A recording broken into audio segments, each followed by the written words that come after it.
Welcome to another edition of the greatest goddamn D&D stream on this world and the next here. Welcome to Goblins Under the Stairs. You got Sorak the Destroyer ready to slash and bash your Sunday night with my epic crew of destroyers. You got Fang the Mang. You got Wilmore Chattington, who's had a little doo-doo on his life. And of course, the greatest goddamn D&D DM in all the land here. It's Nate Gonzalez. Take it away, Nate. Boo, boo, boo, boo, boo. Thank you, Sorak the Destroyer, and yes, welcome everyone to tonight's Sunday night edition of Goblins Under the Stairs. Man, after a week off, happy to be back at it and jump back into this thing, where our players are in the middle of these 5 different trials to try to break beyond this portal of this green door to see what lies beyond there. We are on the 4th one currently, but let's give a quick recap of how you guys landed in this position, this predicament. And we'll go from there. But anyone want to do the recap tonight for the inspiration? Feel free to jump on in. I'll take inspiration. I've already got inspiration, so I'm good. All right, let's go for it, Johnny. Where did we start last one?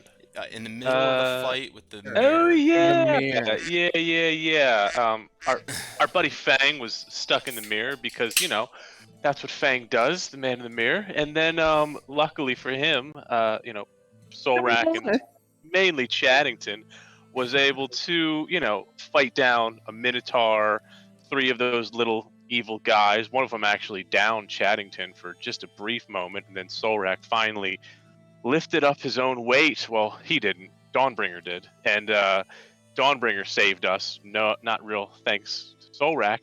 And then, luckily for the team, Fang decides to finally jump out of the mirror using, the Cape of the Mongoose or something of that nature. And, he kind of started Fist of Fury, punching, kicking, and, him and Wilmore down to the other 2. It was actually a pretty good fight.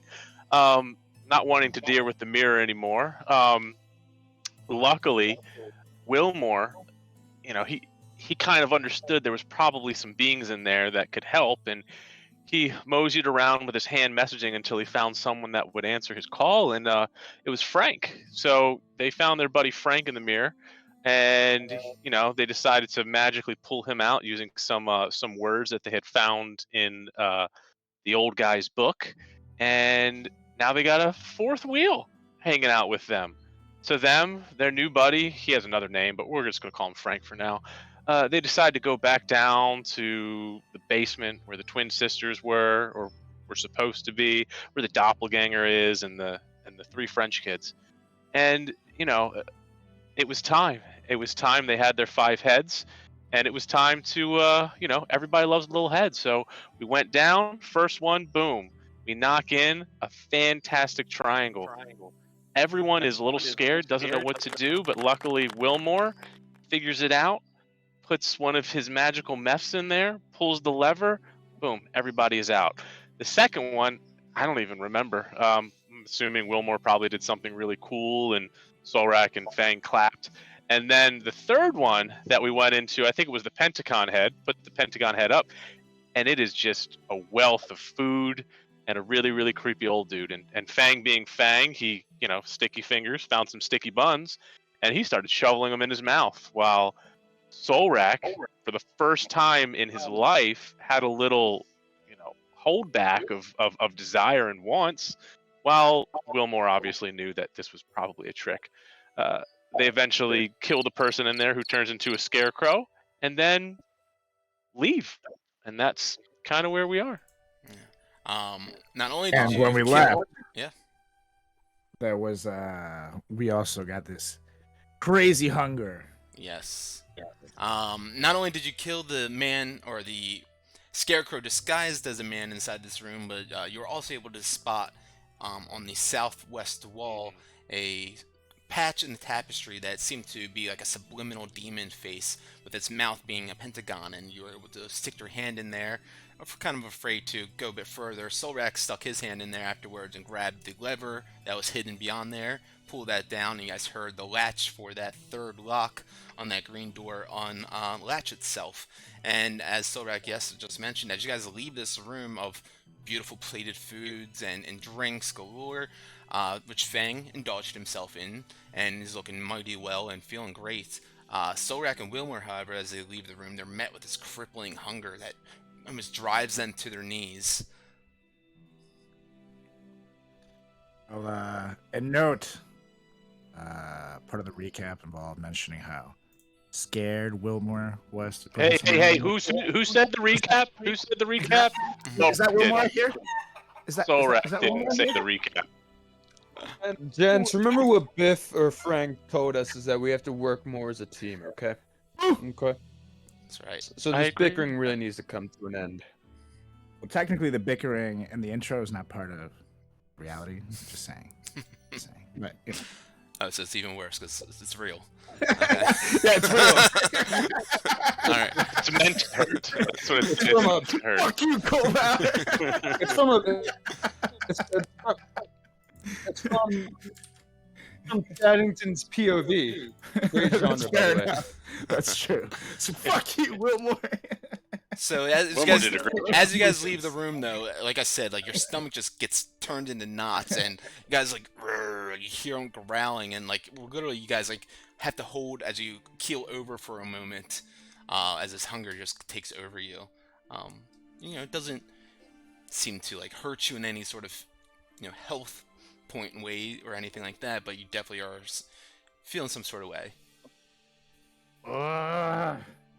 Look over at Chaddington. God damn it, maybe Sticky Fingers was right. I'm gonna take out some, Oh, that's a 10th tally. I said maybe! I don't know Gonna because be I the feel one great. that saves me. I'm gonna take out some jerky, and I'm gonna rip off a piece to Chaddington and some to me, and see if that helps at all. Yeah, you rip off some jerky to share around, and you Gonna eat some wait of for it. him to eat it. Yeah, it does not seem like as you chew it down, it really doesn't even taste that good to you right now. You swallow it, and your stomach's still turning and aching, and it does not seem to have helped you. You said it didn't even taste that good. Okay. But you look smell at that that, roast dude. boar and that squash stew and those iced cakes and the frothy beer inside that room, and that does smell delicious to you.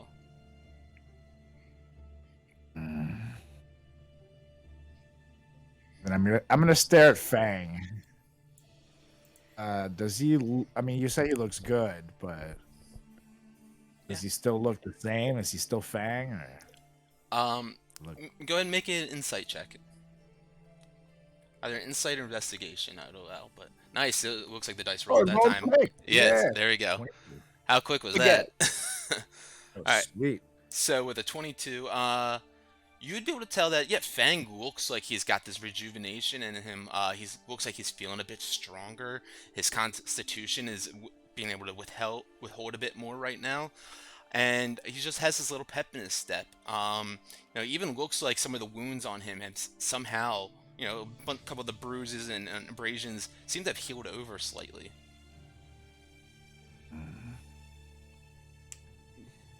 I'm gonna look over at Chaddington and say, "This is a trick of some sort." Narvi would not put cakes in there. That's right, especially cakes that makes us feel good. I have a feeling as soon as we leave this area, the effects are gonna wear off, and Aldi over there is not gonna look as happy. So Just need to resist be the urge. prepared. That's Oh, right. that's fine with me then. As I go for the roast boar and the stew. Go back in for seconds. Oh, I do think boy, maybe do I. maybe we go to the next room. You seem to have had your fill, as he has a big old belly now. Hey, you just grab some more and chewing it down, and it seems like doesn't have any sort of ill effect on him. Definitely, it's enjoyable. I don't trust it. The crippling hunger just is taking over the two of you, Wilmore and Solrak, and you can choose not to trust the food if you'd like. There is the room to the south that you can continue on to, or the. What are the most, I guess, what are the most non-perishable items in this room right now? Make an investigation roll. Either investigation or arcana.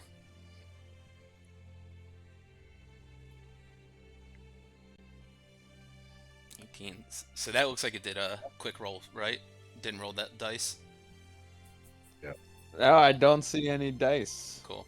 So with an 18, I'd say 18. they all say or seem to be like, magically imbued, and you would imagine that maybe they wouldn't even go bad. Oof. Alright, so I'm trying to think. I guess. Wait a minute. Fang, stop eating. Never stop to Alright, think. am I Never stop to think that yeah, this I'll food just go can back us ahead. up. We do have to fight this creature. I'm sure it's hungry. Yeah, so I'm just gonna grab all of pretty much what I can to stuff into my backpack. Sure. Grab a couple slabs of the So, roast boar. Actually, yeah. Probably just the ice cakes. I imagine you probably wouldn't take any stew. Yeah, Yeah. that's kind of what I was thinking, just the ice cake. Cool. Alright, yeah, grab a few of those. Say that you get let's see, 3 servings of each. I put a little boar into my bag of holding, just in case. Sure. Yeah. Yep. And then I go to lick my fingers, but I don't wipe them off on my pants. I'm not trusting this shit. I really think that this is a scheme to fatten us up and slow us down. Alright, well, more for me anyways. On to the next room then. I keep it moving Okay. to the next room. You guys see this next room on the door, inscribed and carved is the shape of a hexagon.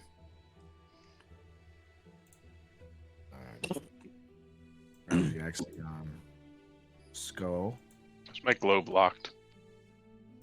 It shouldn't be, but it is. Then we put the skull in place. Alright, as you do that, it won't let me click the door for some reason, so let me just erase this area. The door pushes on open to reveal another kind of smaller chamber.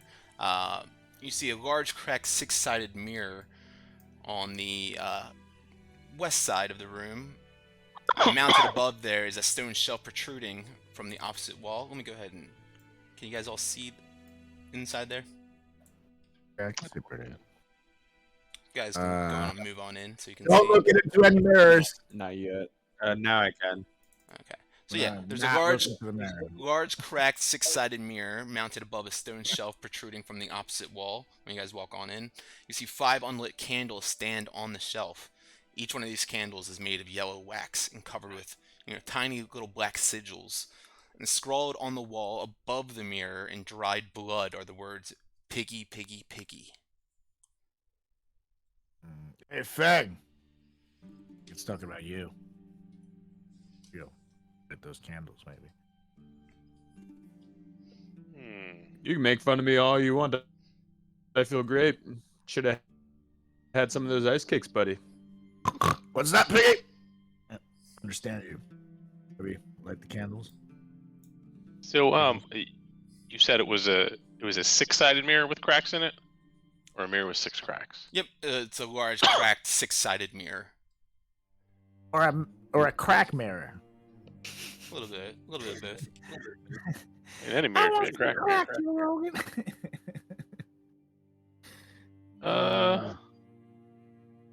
So I'm gonna walk up to this, assuming it's like a rug on the floor. A little suspicious of it. I'm gonna wand everything. Detect magic, good and evil, poison. As you use your wand to detect all sorts of things. You can see that you're radiating both off of the mirror and the candles, some sort of like conjuration or a similar magic. Anything off Anything the on the piggy, rug? piggy? Or the rug? It does not seem like anything off the piggy or the rug. All right, I'm gonna yank the rug just because it's random and there's a rug there, just in case there's a trap door or a hole under it. Pull the rug up, and does not seem to be anything under there. It's a solid surface. Same masonry work. Just making sure. Wasn't that Well, Chatting said maybe you have to put your roast boar on to the altar. Perhaps, or it has something to do with these 6 candles and 6 sides of a mirror. Should we try lighting one of these bad boys? You see 5 candles before you. Oh, on the 5 shelf. candles. There's only 5 candles, but Yeah, sure. I can pull out the boar and just kind of place it on the table. For like a little piece, so each mirror gets a little piece of boar. I don't know. Sure. Yeah, take off a little sliver in front of each candle and put it there. Take a couple steps back and cross your arms, like real proud of yourself, and you look at it, and one of them kind of just slowly slides off the mantle and floats onto the ground. I'm kind of sitting there, and I lean back to Fang, and I'm like, I don't think it's the boar. And then I still think it's talking about you. And I look over at Fang. I sneak over to the altar and grab the pieces of boar that he laid down. Thank you. I go, all right. I'm starting to stick with the Solrak here. I think you are the piggy, my friend. I'm telling you. Shall we try maybe lighting these candles, or Yeah, I'm no, I think gonna look at the desk that these candles are, and I don't know, is there like rings of like where like the candles used to sit, or dust marks, or anything Yeah, out of the ordinary? make a perception check. Perception with advantage. Do I not?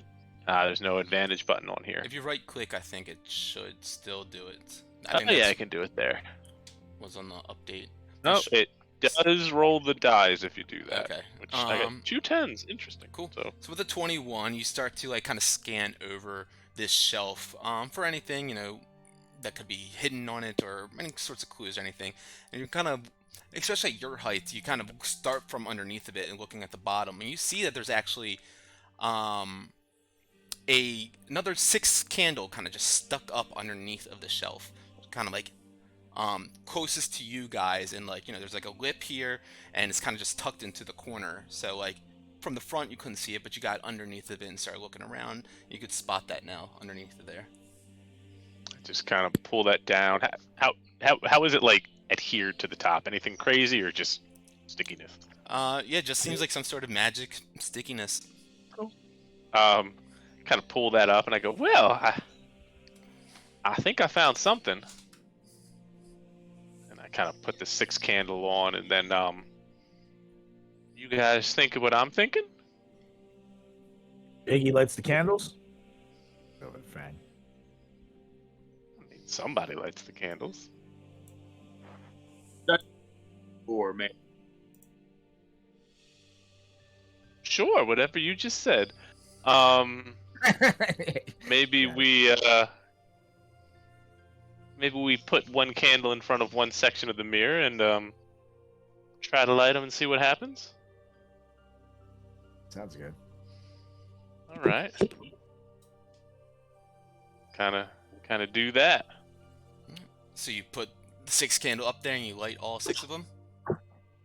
We're gonna like place them so like one, because I mean, if it's a 6-sided mirror, I'm assuming it's like a half of a 12-sided mirror. So like each mirror doesn't reflect on itself, so each mirror gets one candle. So it's just like like a hexagon-shaped frame of the mirror. Oh, got it. So Yeah. it's one mirror that is hexagon frame and has a crack in it. Yes. Got it. Got it. I mean, do you guys think we just light them all up? I think so, sirs. Yep. Just light them up.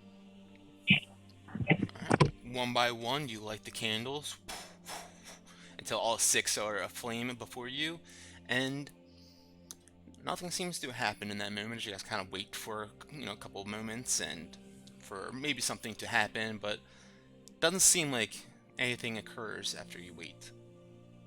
Well, now I think you have to replace your pork offerings with the candles there. I think he just ate the pork. You're breaking up. You're a robot, Fang. Hello. Take me to your leader.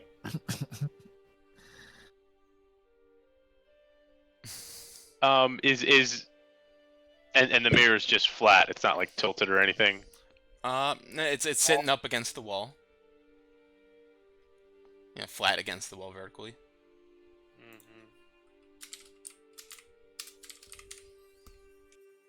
The piggy is a little weird. Do I see anything in the mirror when he lights the 6th candle? No, as you look in the mirror, nothing seems to change in that moment. But as you guys, think about it, Wilmore did seem to connect some sort of, or detect some sort of conjuration magic, coming from the mirror and such. I take the 6th candle and hold it up to the mirror. Yep. You grab the 6th candle and hold it up to the mirror with the flame lit, and it brightens up and the reflection glares out at you, but nothing seems to occur. Maybe you have to say, piggy, piggy, piggy to the mirror. All right, let me try. Piggy, piggy, piggy. At this point, I'm backing up.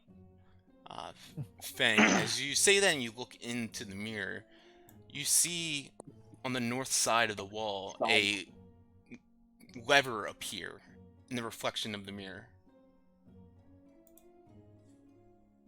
Gents, there it is right there. Pull it. As they look around, they don't seem to see the mirror or the lever physically there. You see it? Should I start keeping my own tally list? It's Solrek. It's like right next to.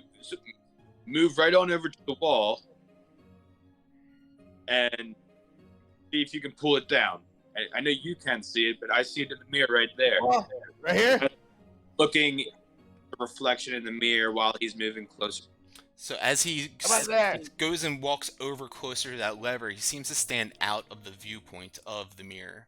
And the reflection in the view of the lever seems to vanish, and he goes to grab the wall, and there's nothing there. Over here?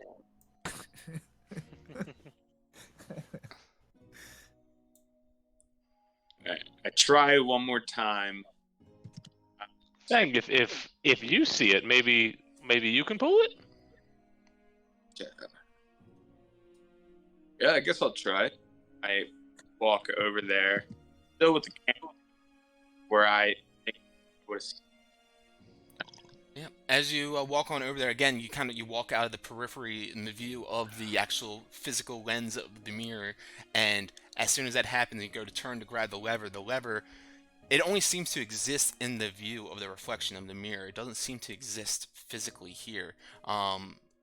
Every time you kind of get out of the view of the mirror, it seems to vanish. I go back to the.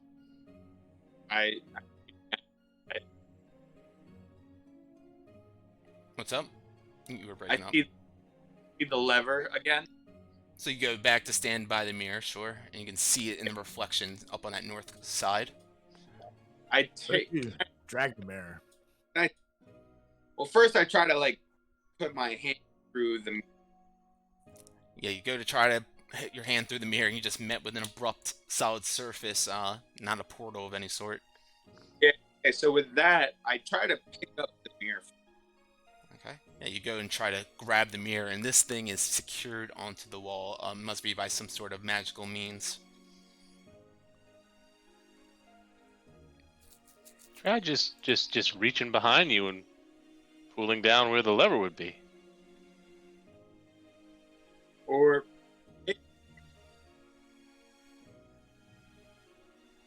You're break. I can't hear you. Yeah, man. What if it's a view to the other side? Around the other end. Just like this world, but Can only Fang see it, or can we all see it in the mirror? Now that he says piggy, piggy, piggy, and has the 6 candles lit there, and reflected candlelight reveals within that mirror the lever for all of you guys to be able to see. But again, once you kind of look up to the north, the lever does not seem to actually be there. It seems to just exist in that reflection of the mirror.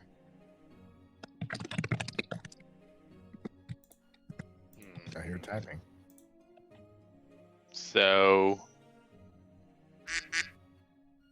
if I like stand here and look in the mirror, do I see the lever next to me? If you're standing there, you cannot look into the mirror and see that position of the lever in yourself. So I can only see it like here. Like if I'm straight on, and I. Yep.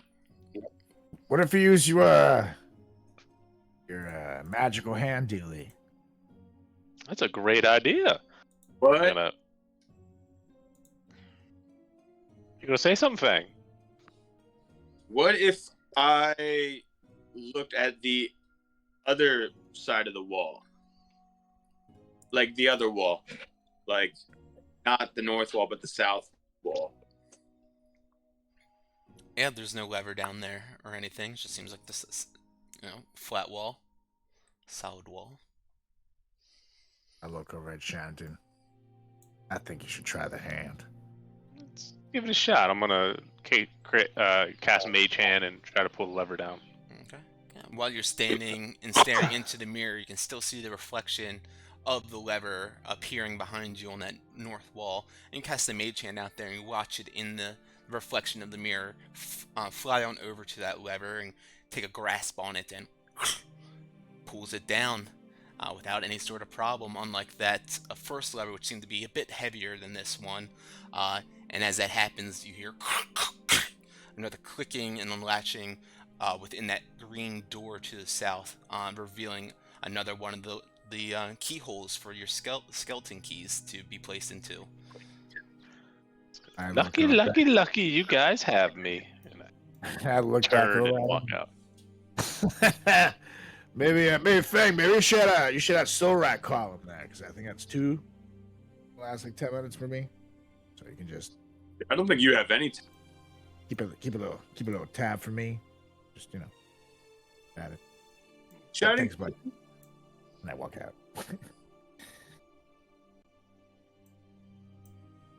Yeah, Fang, did you say something?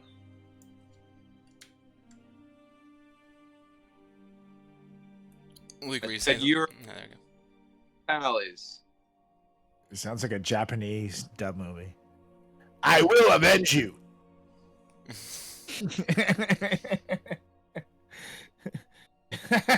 I got nothing, my friend. Maybe let's just try the next door, I guess. Yep, that's what we need to do. You get a pen and paper, start writing into it. It's gonna be a real fun game. I punched him twice. I punched him twice.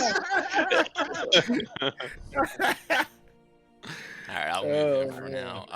As you guys walk on out of there, you guys can see on that green door to the south the skeleton gate with the grinning goblins skeletons adorned on it. That 4 out of these 5 latches that expose a keyhole behind it are now revealed, and it looks like you have just the octagon left. As we're kind of like moseying over there, I just kind of like mutter like enough for everyone to hear. Like, I really would have thought these had been harder. Well, It is just, I don't know, it's just suspicious for something right before potentially the soulmonger or whatever his name is, but whatever. I have a feeling Narvi wants us to fight this thing. Because he doesn't think we'll survive it. We just need to make sure that when we go in there, we're properly prepared. So, whatever's beyond that door, we have to pull out all the stops as we kind of get to the next one and put the skull in to open the door. Okay. You guys go on to open up that door with the octagon. Oh, by the way, how long has it been? I'll let you get another 10 minutes on that one. Yeah, this door does not want to open for me again, so erase this area. And you guys slide on in beyond this door with the octagon carved into it, revealing It's over on the right. nice room. Yep, I'm going to slide you guys on over. Alright. As you guys make your way in here, you see that the ceiling of this plastered walled room, it's about 15 feet high above your guys' head, a bit higher and taller than the other rooms. You see a leatherback tome that rests open atop a wooden lectern bolted to the floor.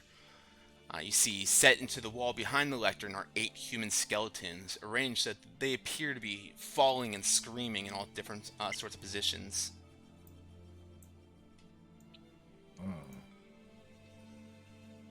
There's 8 of them. Book on a pedestal and 8 heads. Yeah, the book is open to 2 pages. Look, it's like right about in the middle of the book. That doesn't make sense. 8 heads. We are in the octagon room, my friend. We are in the bone octagon, if you will.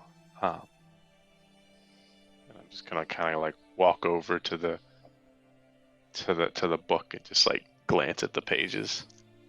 Yeah, like I said, it's open right about like in the middle of the book here. You can see that it seems to be like kind of like stuck onto this lectern, this pedestal, if you will. Mm-hmm. Can I read the book or? Yeah, it's written in common. If you Before he reads it, I stop him. I say, wait. Careful before you read any weird voodoo, weird witchcraft, magic crap. Just Well, saying. if someone's gonna read it, I think it should be me. Agreed. But just saying, be careful. Well, if we wanna, we can.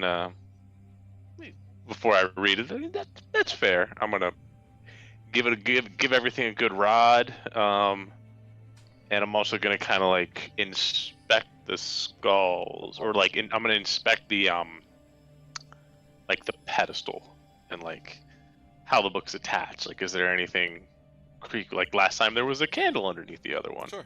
Yeah, go ahead and make a perception check, and as you go and start looking around, your stomach starts growling intensely, and I actually need you to make this with disadvantage, so it'll be a flat roll for you.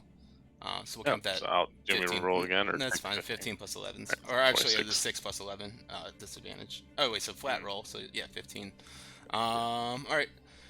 You look around the pedestal as you kind of like keel over for a moment, grabbing your stomach, and kind of just like looking around at the skeletons and skulls and everything, and waving your wand up there, and nothing seems to radiate off of them or pick up anything. But you do see, as you kind of bend down and look over at the lectern, you see it hidden like in the leg of there, facing the east wall. There seems to be some sort of like secret compartment. Oh, this is neat yet again. Gonna like step down. And I'm gonna cast Mage Hand to like pull the compartment out. Yeah, you cast your your Mage Hand out to try to unlatch the compartment or open it up some sort of way, and it does not seem like it's capable to do so. Seems like you might need some sort of thieves' tools or some other way to get this compartment unlatched and opened. By the way, this is random, but what time is it? You guys have no idea. So my Dawnbringer, my charge is regained daily at dawn. Mm-hmm. Yeah, So how do I hasn't know? hasn't hit that point yet. Okay, cool. Um, so I'm gonna. We take that downstairs. It's a night for I Luke. heard What that. is going I on? heard that. So I'm gonna. I'll tell you real quick go- also, with that, as you're kind of keeled over, because 26 is a significant roll, you do Mhm. seem to notice that there are thin seams along the floor's perimeter. Ooh. Like the whole perimeter of the place, like so it's like a big square with like Yeah. weird little themes. Yeah, all the way around the perimeter of like the whole room along the floor. Well, that is, I'm actually gonna go investigate that little seam. And I'm gonna holler at Fang and be like, "You guys seeing this? Sorek, check out the Not quite. this. Hey, he talks, yay!" And you know, like, is it similar to the first kind of false floor that we saw when we came into the dungeon? Like, I just want to make sure it's safe. Like, what's up with this kind of weird seam? Yeah, looking at it, it would suggest that there is a pit below. I'm Hmm. gonna get out of the room, step outside, and call over Griffey. Ah! And want to see. Yeah, I can't move him. I got him. I'll change the settings, but yeah. And I'm gonna get Fang, on the wall. it Just may be steps- best for me to be in here by myself, and I pull out my broom and I just go zip zap zoop, and I'm just like hovering on the floor now. Yeah, that's fine with me. As I Well, walk maybe out. he can stick to the ceiling or something, and I can. No, you can stick to the sides, can't you, Fang? Totally can. Maybe get on up there, buddy. And I'm gonna just stay on top of my bird here, on my Griffey, and we good. There's this huge griffin just flapping its wings in here, and I'm like, what the fuck is going on? Yeah. It's too big. You feel safe down there? Okay. I got one more trick up my sleeve. I'm gonna go in that little thing behind the book. I'm gonna go into, what is it, Delvin's spell book, and cast knock on it. Okay. So is that on your? I can't remember. Is that on your spell list? Yeah. It's a bard spell. Okay. I actually have it. I'm just using the casting That's from right. the It spell is book, not definitely a bard spell. a spell slot. Yeah. Okay. Yeah. As you go out there, you go and burn that spell. Read the spell off of his book, and the words ablaze and are disintegrated. And as you do that, the little compartment rather opens up right at the back there. And as you do that, you can hear this whirling sound start to emit throughout the room. And I need everyone to make a dexterity saving throw. Wilmore and Solrak, unfortunately, you guys have disadvantage as this hunger has taken over you. For me, is it a flat roll since I can see it? You cannot see this, actually. I hate Boy. you. And this is just not like for coming you to to my go to grab birthday something. party. Griffey can make it as well. Maybe that would help you. I mean, I'm flying on my broom. That Yeah, I'm also fine. That's fine. you'll see. That's fine. Fuck. All You right. said And- Griffey can also make Griffey it? can make one also. This might help you. You know, If I'm Griffey gonna saves, use- I'll allow you to roll again, Solrak. But I'm gonna use inspiration. Okay. And we're gonna run another disadvantage. all right. Fuck! Exact same roll. That's bullshit. Love it. Dice are broken. So as Wilmer makes this knock spell, which not only unlocks this little compartment, but makes this immensely audible booming sound throughout this room, just kind of reverberates. A little bit of dust and debris shakes down from the ceiling. But you guys hear this whirling sound start to emit as soon as he does that from up above you guys, as you guys start to feel yourselves lift up from the ground as if some sort of reverse gravity spell has been turned on. And all of you guys begin to fly upwards except for Fang, who grabs onto the I'm already on the lectern. ceiling, by the way. Oh, you're on the ceiling? Yeah, I was already on the ceiling, so I guess I'm on the ground now. Go ahead and make this check with disadvantage, or go ahead and make the check one more time then. You fucking kidding me? Should have kept your fucking mouth shut. Because Appreciate the honesty. this is coming from the ceiling.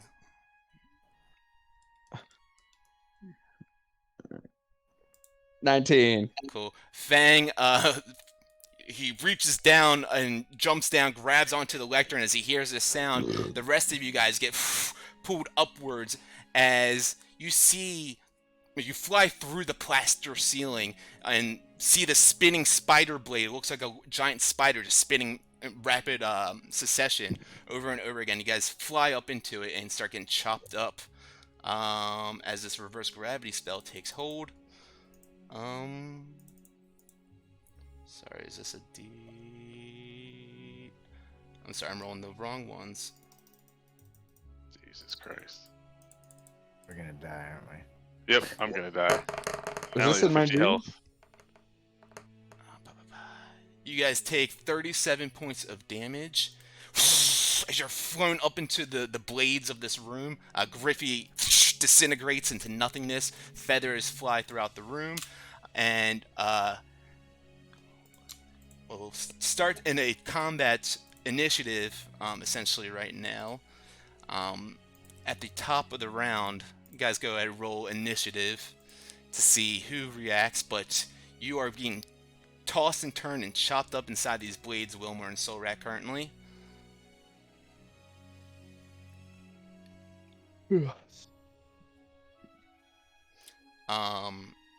So that's a 22, 8, and is that 13, Solrak? Is that what I'm seeing? Yeah, 13. Okay. So with that, Wilmore getting chopped up inside this blade. Let me see something real quick.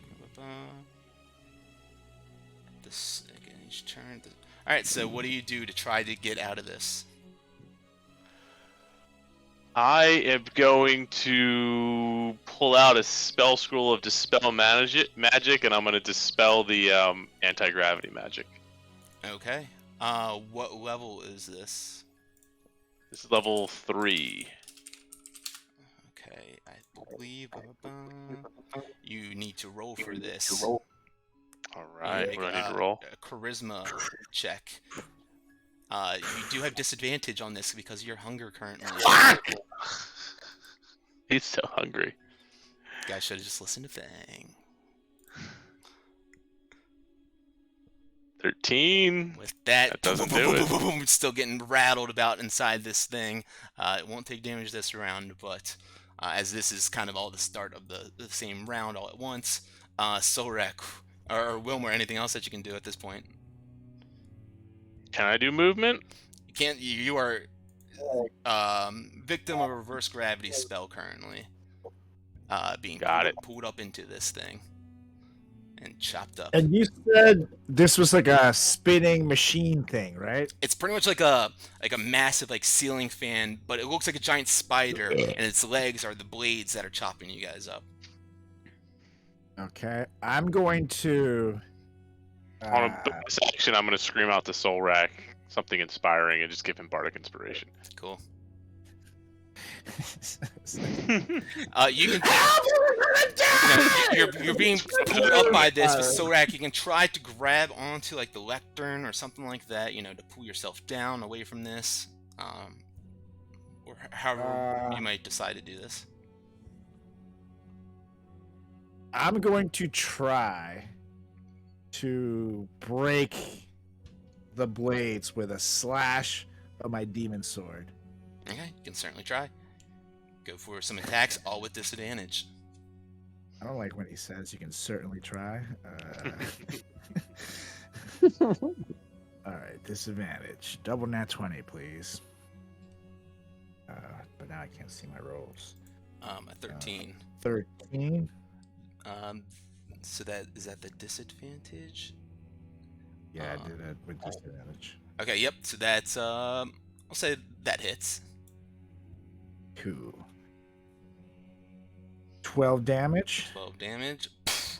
Yeah, you do a nice solid hit into it. Still is flying rapidly. Well, I get 2 more Yeah, swings on it. Sure. Take Yep. it. This is like a combat round. Yeah. That's a 12. 12 would just miss. I'll Hits use into it, my but does not seem to. bardic inspiration. Sure. So that will hit then. that's Go ahead and roll a D- damage. Yeah. 11 11 damage. Cool. You start to hear it rattle a bit right now. I'm gonna swing again. All right, go for it.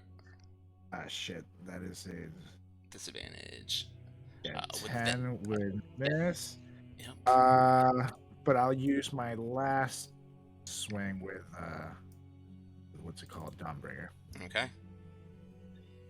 Come on, bitch. Don't screw me now.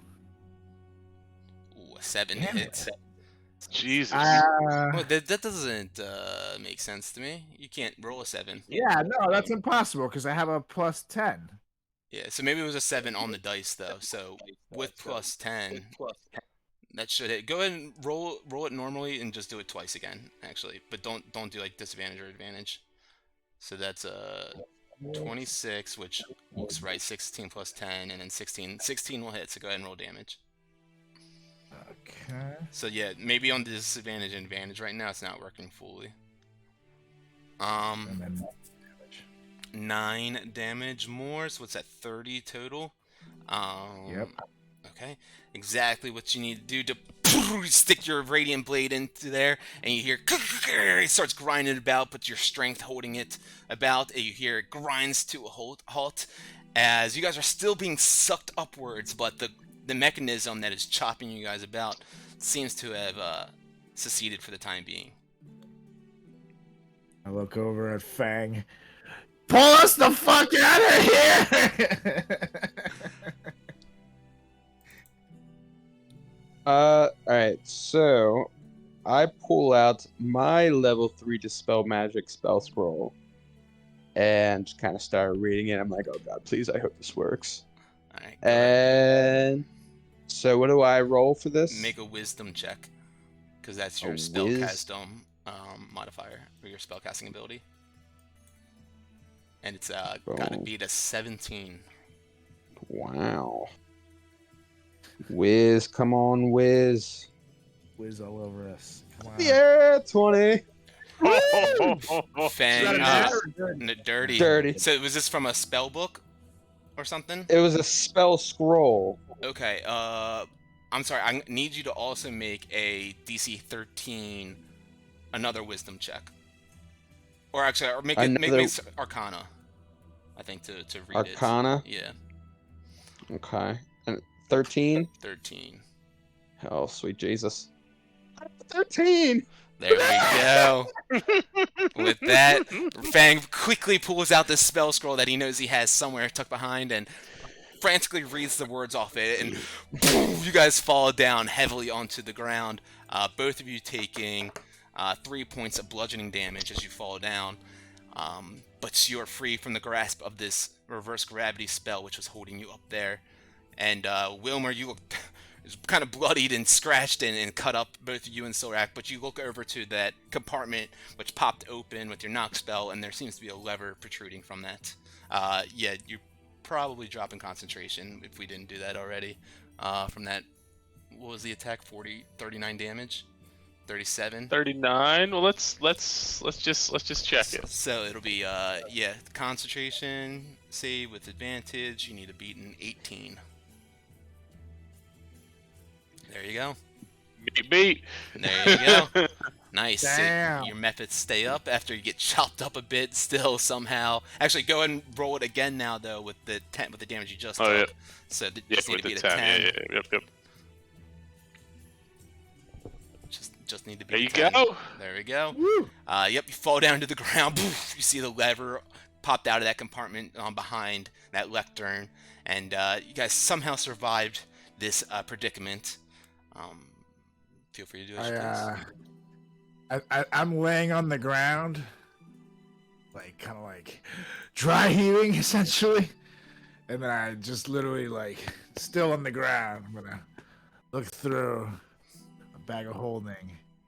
I'm gonna yank out a potion of supreme healing, and I'm gonna slap it on Chaddington's chest. Here you go. And I'm I'll gonna take take that another one. like shaking at this point. I- Like, all right, And so then- 10, And I'm gonna take one for myself. 10d4 plus 20. Damn, thank you. I walk over to them and just kind of standing over top of them, and then I pull out my bag and I hold it up and I'm like, "Ice cake, anyone?" 41. I'll be right back. 4 plus 20.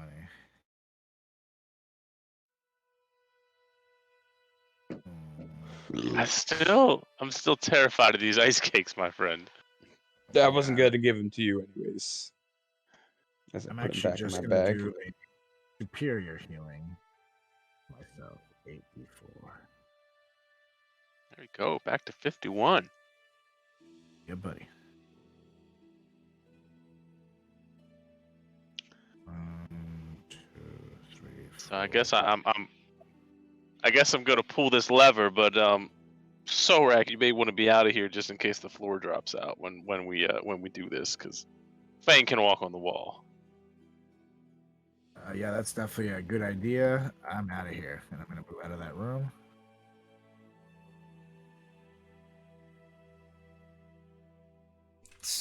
All right, so you guys drink some potions, hang out a little I'm gonna bit. call the other guy over here, by the way.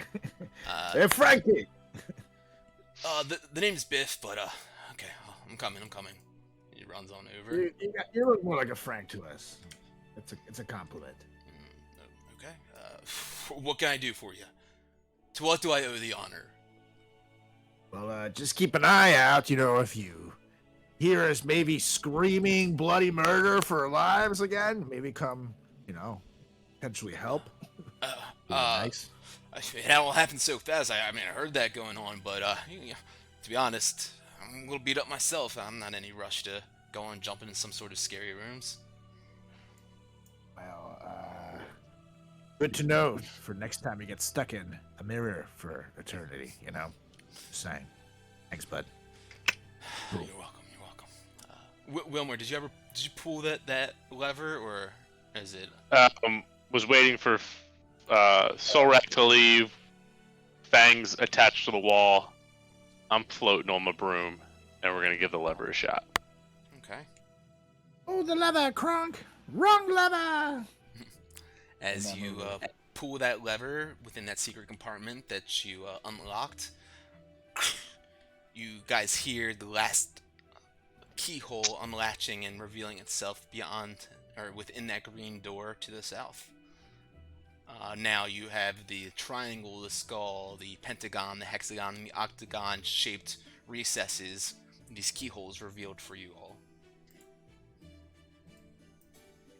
Well, I assume we had to turn all the keys to reveal whatever's behind there, but should we maybe turn 6 keys, load up on whatever we need to before we turn the 7th?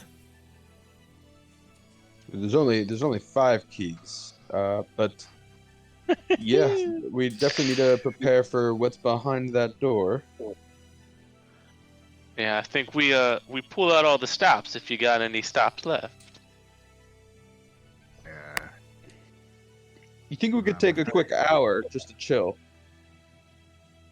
That would work for me. Maybe we can ask the because we are in the den of the Stone Sisters or something. We don't want them coming back. Maybe we can ask the kids, and I point up to the kids, see if they have you know, if they know just how safe is this place? You're saying this to like the dolls and stuff. Yeah, to the $3. Let's say that Straw Bundle would probably begin to like hobble our way on over to you guys with Clay No Face and Joho the monkey following close behind. Says, "Oh, it's quite dangerous down here with the Zone Sisters. They can come in and out of the ethereal plane whenever they please." You think we have an hour? To be honest with you, I'm surprised they haven't shown their horrid, ugly faces yet. But you could certainly try. If you guys wanted, because I do have my ring of regeneration, so in an hour I'll regenerate regardless. I can keep watch for an hour if you guys wanted to take a short rest. Well, I mean, Otherwise- if we keep watching, they show up. We're still gonna have to fight them regardless. Yeah, and but I'd rather than whatever. you'd not rather just not have to deal with them potentially coming in. You know, one less thing we might have to worry about. I think we just brace ourselves and head in through the door. Okay, so Additionally, still, Solrak and Wilmer, you guys still feel this immense hunger taking over your bodies. As you can tell, it seems to have an effect on some of your guys' abilities. Would you guys just fucking eat already?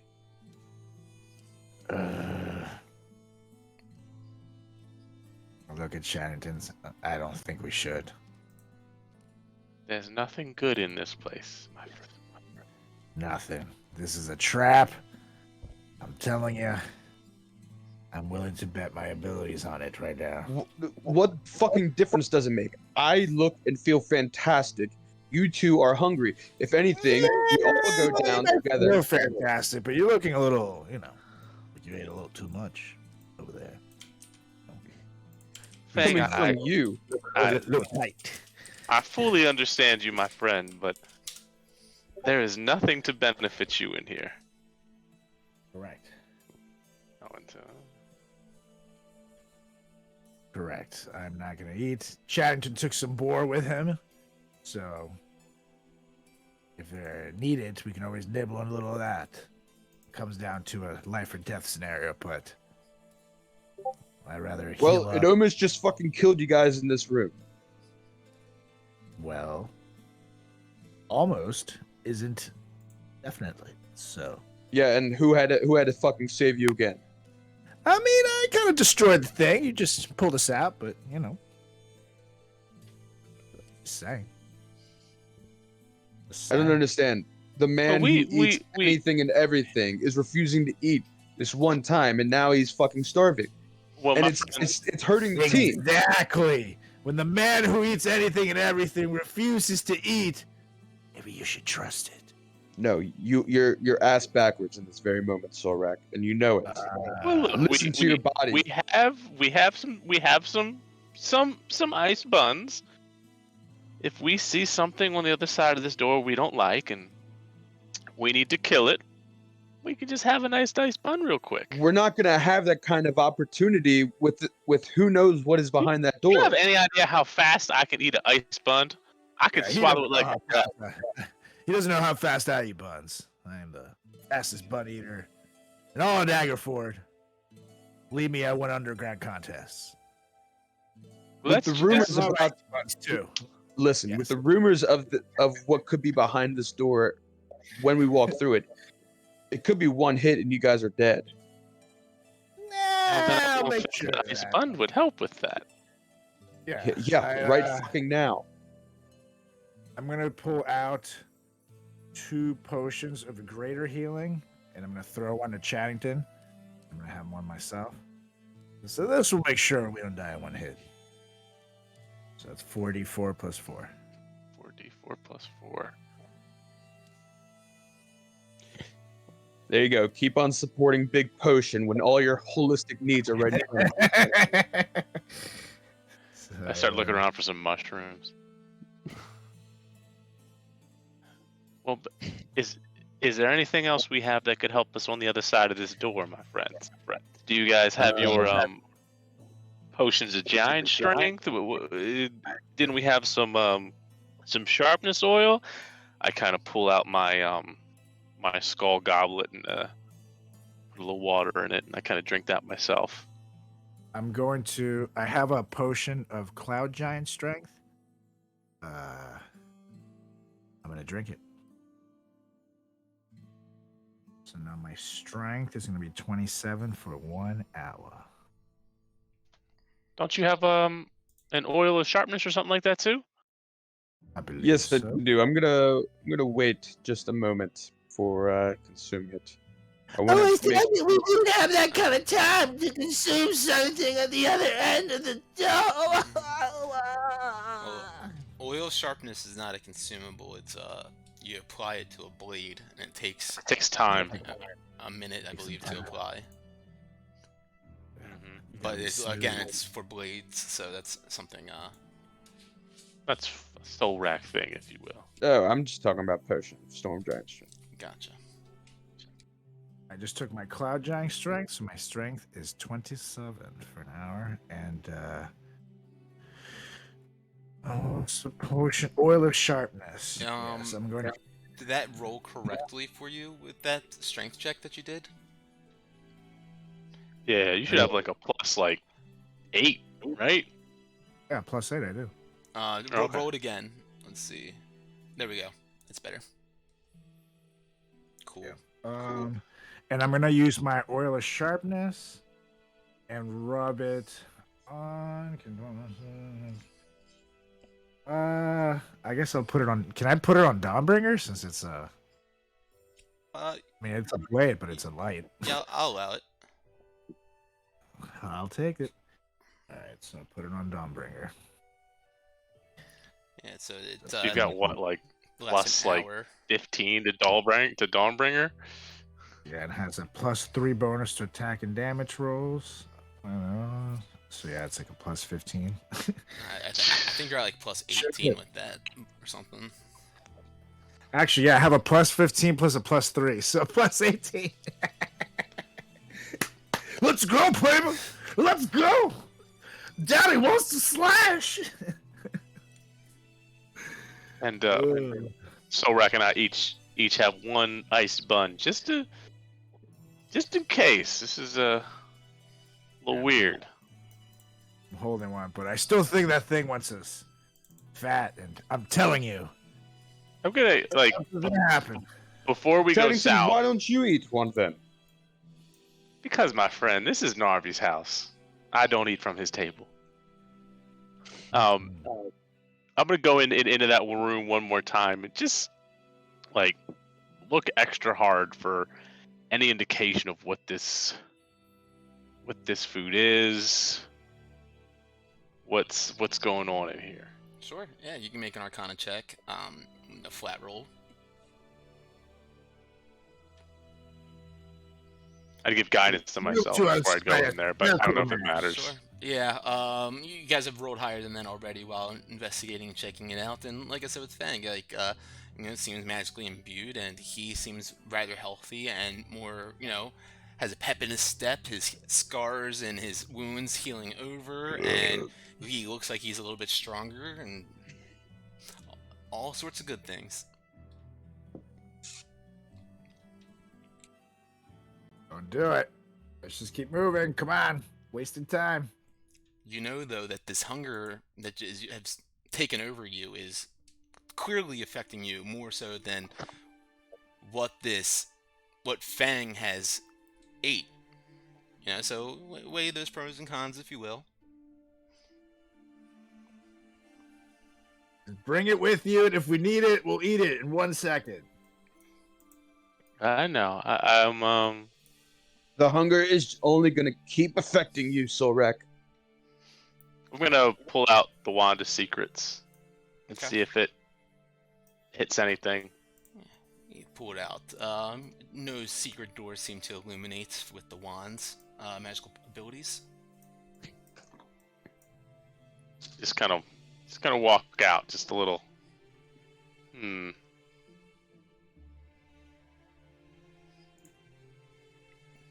All right.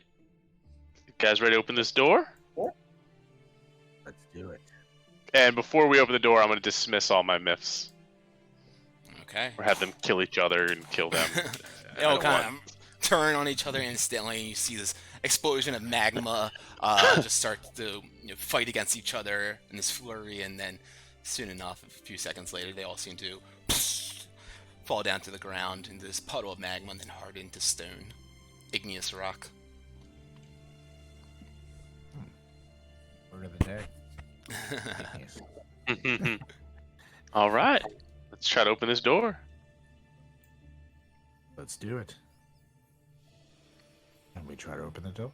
I'd also ask the kids if they know anything about the food, but I don't know if they do or not. Yeah, you maybe ask them, and Strawball know what to say. Oh, personally, I wouldn't trust any of the foods in here myself. And don't know what the Stone Sisters or what Narvi could be capable of. I haven't, clearly, looks down at her body. I'm not one to eat much myself, but if I were, I don't think I would be eating off of their plates. Now look back at Fang. See? Maybe keeping that tally column for me? I'm doing great right now. Yeah, right now. Let's do it! And I try to push open the door. You try to push open the green door? Yeah, you go. It is rock solid, does not want to budge, but you do clearly see the 5 keyholes with the skulls, protruding shapes seem to fit in them. Smartest one in the group. Yeah, I'll go ahead. Hey, I'm hungry. I'm gonna go over Then to eat. What you see before you, Solrak, is this, the 12-foot high, 10-foot wide door made of green stone. As I mentioned, you can see the carved surface adorned with all these grinning goblin skeletons, and then right before you, about 4 feet high, you see a belt of smooth smooth stone that spans the door. It's about set with 5 different gold symbols, each one, triangle, square, pentagon, hexagon, and octagon, engraved with a recessed, inside of a recessed circular area. Let's turn these keys. Sorry about that. How high up are they? It's about 4 feet. Okay. All right. I pull out my triangle and square one and go ahead and put them in. I put them in order from triangle to square. I don't know if that has any effect, but that's just how I do it. Place the triangular skull in there, and it locks in there, almost like grasping it and like holding it in place. And slowly, you watch as the head just the skull rotates and spins around, and you hear, sorts of mechanisms and gears and whatnot click in the latch within the door. I runs realize we never looked at any of this stuff while they're like sorting things into the door. I'm just kind of looking at the Stone Sisters tables and inspecting what's in it and the cauldron and kind of all this stuff over here. Yeah, go ahead magic. and make an investigation roll. A disadvantage. As I put the square skull in. Locks in there, starts squealing and turning around until you hear a couple more mechanisms unclick and latch beyond the door's exterior. With a 20, you would see that there are all sorts of different kinds of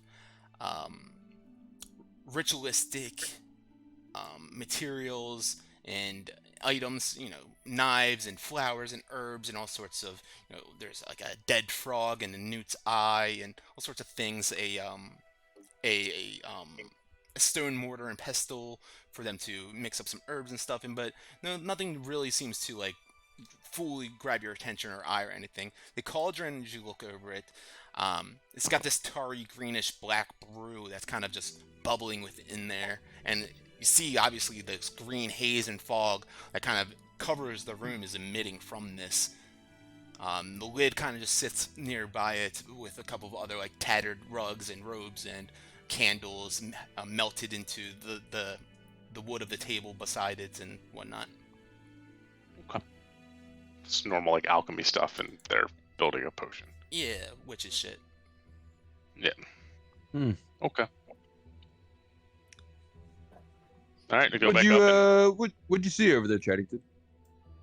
I think they're brewing an odd potion, which is a little weird. I will. You know what kind? I don't think I do. Can I do an Arcana check on the potion or Yeah, sure. Flat roll. 11?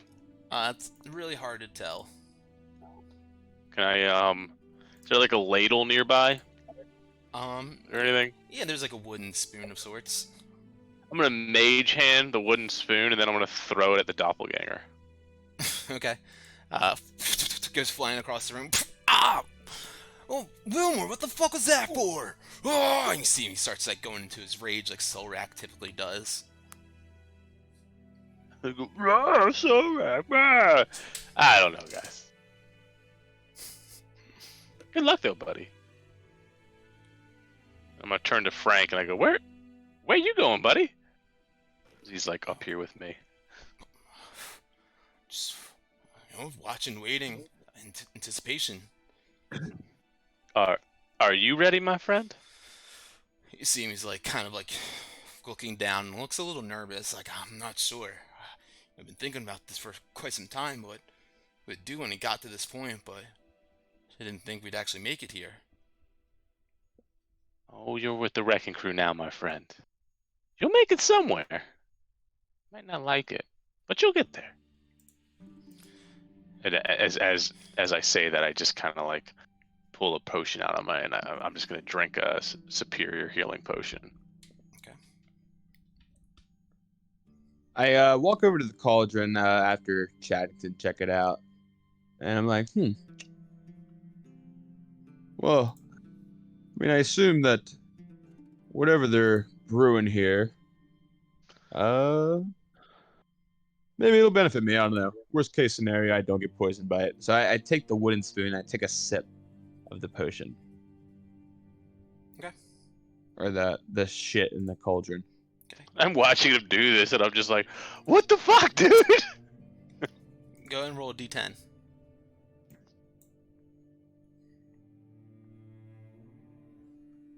Two. You guys watch as Fang puts this concoction of this greenish black brew from this bronze cauldron up to his lips and takes a small sip from it. And instantly, he stands straight up, his eyes wide, and he falls backwards and he starts seizing onto the ground, having these convulsions and just writhing around all over the ground, wiggling all around this cauldron, and spilling it onto the ground. And Fang, as this happens, everyone's watching you with fear. You are transported mentally out of this position where you are into a world filled with darkness and death and decay. And you see a massive creature, smooth and kind of slimy, with black ooze just kind of pouring from its head, an umbilical cord wrapped around coming from its body and attached to a large crystalline structure of sorts. It's standing there with a bunch of humanoids standing before it, bowing down in black cloaks with their hands upwards, saying arcane words in a language that you cannot understand, as you see all sorts of creatures tied and shackled, some sort of decayed castle grounds.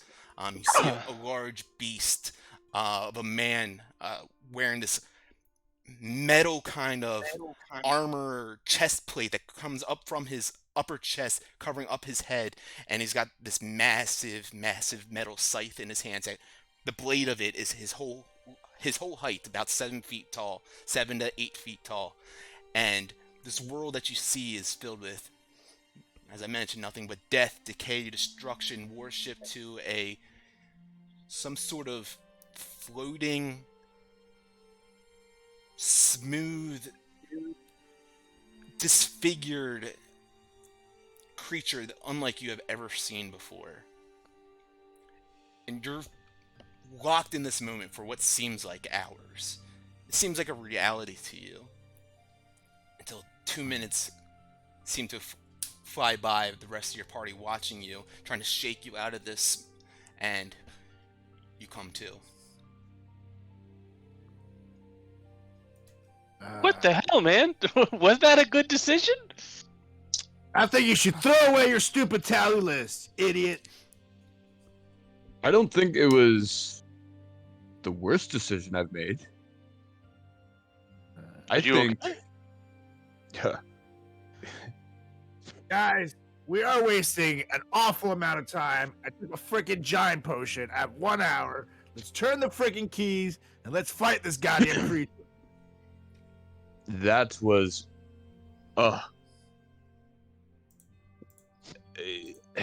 Almost like, you know how you were just looking for some mushrooms upstairs? Mm-hmm. Maybe if you accidentally took a bad one. Wink, wink, nudge, nudge. It was. I felt like I was. I don't know if trapped, but teleported into this completely different realm for what felt like hours. But it didn't seem like I've been out of it for that long. How long was I out of it for? Just about a minute or two. Wow. Did you see anything? What I saw, I believe, could have been the Soulmonger. I don't know, there's all these humanoid figures that were chained and shackled and bowing down to this huge, grotesque being. And this figure wielding this large, when I say large, taller than all of us, large blade. I don't know if maybe that's where the Sohn sisters go, or one of the planes they go to, or maybe if that's what we're going to be seeing beyond this door. But we have got to be careful. Yeah, and we need to also get moving.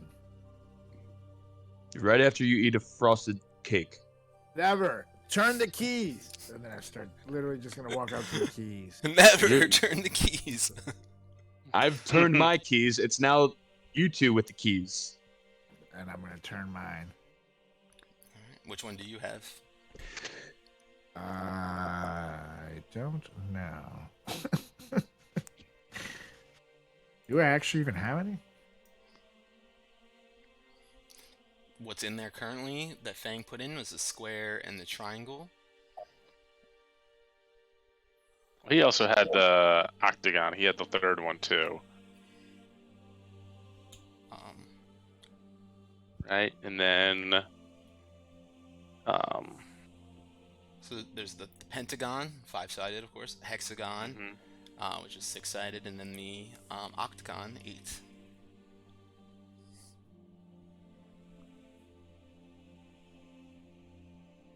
I'd go in, and I think I had the octagon and the pentagon. Yeah, I didn't have any.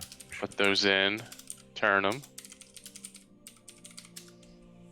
Okay, you go and put the pentagon in, and locks into there. It feels like it grabs onto the notches and grinds until the skull is turned around 360 degrees, and you hear a couple more latches unlock beyond there. Time for the last one, my friends. Put the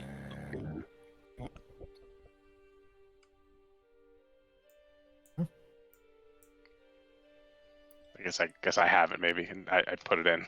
Okay, go on. You put the hexagon in, and locks in there as well. And just like the rest, it spins around until you hear a couple of mechanisms unlock beyond that exterior surface.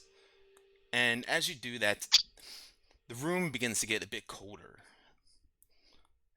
You guys feel like, at least Wilmore and Solrak, you guys feel the hairs on the back of your neck stand up. Fang, if you had hair, they would as well. I was waiting for it. And the green fog and haze within this room starts to billow around and swirl around a bit, agitating the air. And you guys feel this intensity as if something is watching you. From another plane, even, perhaps.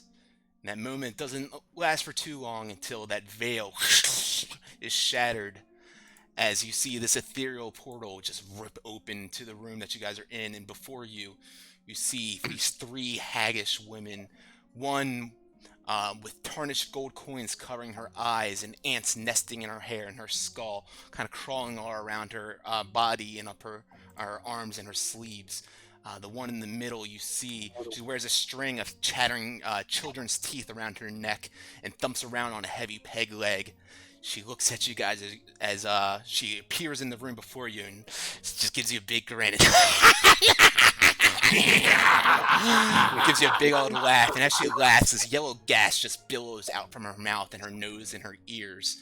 You see her also around her neck. There's a pouch made of some sort of like skin of sorts. Some sort of homemade leather, if you will. And then the last witch that you see over here, she's got you don't see her face so much as you see the squirming leather sack just sewn over her head, and it's kind of like bouncing all around. She's got this heavy cloak thrown over her body, and as you guys look at her, a snake kind of slithers out of the face hole of her cloak and kind of slithers out towards you guys, and kind of recoils back for a quick moment, and the one to the left says to you, well now, the wrecking crew thinks that they can make it to the Atropole, to the Death God's nursery. Have you the 5 skulls, do you? We shall see about that, now shall we?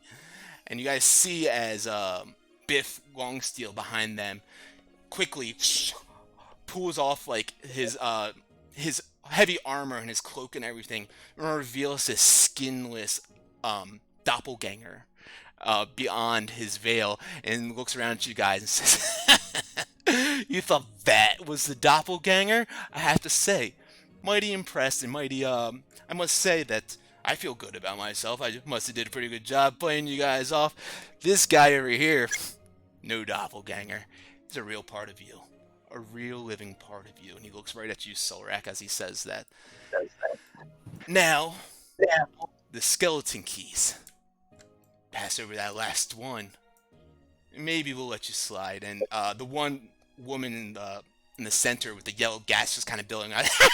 We won't let them slide. Not today. Not ever. As this like demonic voice just emits from her throat. I need everyone to roll initiative. Are any of them undead? None of them are undead. Okay. Can I My quickly? initiative still with advantage. No, it's a flat roll. If you have disadvantage, if you have advantage on it typically, then it's a flat roll right now. Ugh. Good roll. Yes. So it looks like a 6 for Fang, an 8 for Wilmore, a 19 for Solrak. I'll go ahead and put 19 for you, Solrak, up there. Add Biff into here too. Oops, wrong thing. Let me roll this. Oops, I need to add a doppelganger.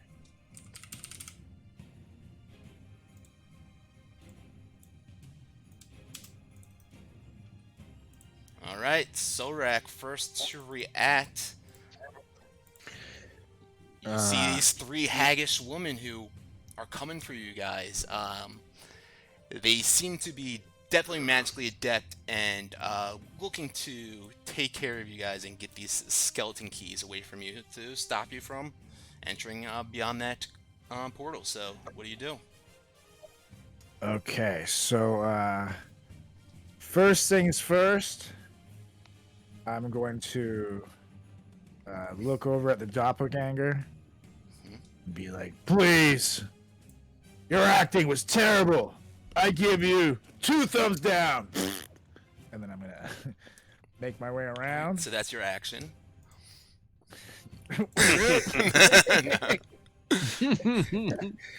I'm going to move. I'm gonna run over to my take me, I guess, or other part me, which puts me at 30 feet. Well, that's actually 25 feet, so I'd still have 5 feet of movement. Yeah. Yeah. So you're allows that's me to- upstairs, you know, right? That's like 10 feet up above everyone. But I can still jump down on the cage, right, from there? Sure, if you wanted to. Yeah, that's what I'm gonna do. Okay. And I'm going to smash the door frame from the cage with my sword to free the other me. Okay, go ahead and make an attack roll against it with disadvantage. Okay. Okay, I'll just roll 2. That's 1. And that's 2. Yep, that hits as you slam down on it. Go ahead and roll your damage. 15 You damage. add 3 to everything, right? Yep. So with that, you go and slam 18. down on it, and you definitely clearly hit this. But even with your tremendous strength in this slashing of your Dawnbringer, this cage does not seem to budge or move at all. It seems to be pretty much invulnerable to any sort of damage or attacks. Great. Okay. I'm going to... And in that case, I'll stay put. Okay, I mean, you do have... yeah, I guess you can move 5 more feet if you wanted to, but you do have 2 more attacks as an action if you wanted to, you know, use those. Actually, I can move 5 feet, and that puts me right by the doppelganger, and then that gives me the range to hit him. So I'll do that. Okay. And then I will take 2 more swings. Okay. Dawnbringer. Disadvantage. That's 1. And here's the second one. Yep, those will hit. 27. 13 damage. Okay, 13 damage. And let me just try the disadvantage roll to see if... you see, yeah, that's definitely not working. Yeah, it does the roll, but it doesn't add any modifiers. So then the lowest roll would be 16 there for me? Yes. Plus 18? Okay, so I guess it definitely hits. Okay, so yep, that would hit. 14 damage. Alright, another massive slash into him. And then I'm going to swing Demon Sword. Go for it. Disadvantage, so just add 13 to that. That'll hit. Okay. And boom, baby. 15 damage. With these 3 slashes into you see his featureless, formless flesh kind of rip open with each one of these slashes. And, you know, it's unlike regular human skin. It kind of almost just looks like you're tearing apart fabric, and that can just be changed off, and that there's different layers beneath it. He definitely looks very beat up, but he's still standing somehow. Anything else for you? That's it. Okay. With that, then, sees that you, Solrak, this hag in the yellow, sees that you are definitely someone to try to control it and not allow to do all this slashing. You almost kill this doppelganger in 1 round. She looks at you and says, "Oh, no, no, no!" And she laughs at you. This yellow smoke just builds up from her. "You're going to stop right there!" And I need you to make a wisdom saving throw. Disadvantage. God damn it. Yeah, that's 1. Yep, and with that, Solrak, you are paralyzed. As she Paralyzed. uses hold person on you to paralyze you, and says, "Now get him, my slave!" And you see the doppelganger, or not the doppelganger, the clone of you. His eyes flash with this red intensity of a flame, and that is that. The next hag looks on over to Solrak, who is currently paralyzed, and says, "Why, thank you, Becky. You knew just what I wanted." And looks at you, Solrak, and you see as she holds up her hands, this crackling lightning starts charging inside of it. She just throws it out at you. Because you are paralyzed, you automatically fail your dex saving throw on this lightning bolt that she throws at you. And you take 32 points of lightning damage. Yeah. As you're paralyzed, she goes and runs by you. She kind of does that. She throws up her hand with the lightning bolt shooting out, and then she comes up here and kind of disperses in the space a little bit. And that'll bring us to the doppelganger's turn, who looks at you and he spits in your face as you're frozen in fear. That's what I thought, bitch. And he makes an attack on you. 25 to hit, and I'm sorry, if you're paralyzed, it's a critical hit if he hits you within 5 feet. That's right. So both of these are crits on you. He does 13 plus 13 damage on you, 26 points of damage. Silrak getting knocked around left and right after he is paralyzed in this position. Wilmer, that brings us to you. So I'm gonna say to Fang, you have to break that little one's concentration. As I flip around the Dawn Soul and I click the button in the back that I hit before, just emaciating light hits everything, and that's gonna be Sun's Radiance. Each ally gains temporary hit points to my level plus my charisma modifier, so that's what, 20 or 18, and everybody has resistance to all damage types. All right, so Fang, you add 1 HP to your temp HP currently.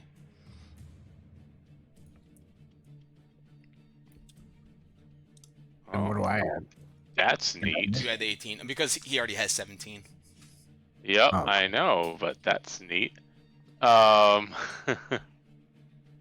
18, and then that gets casted, and then 25. Oh, hold on.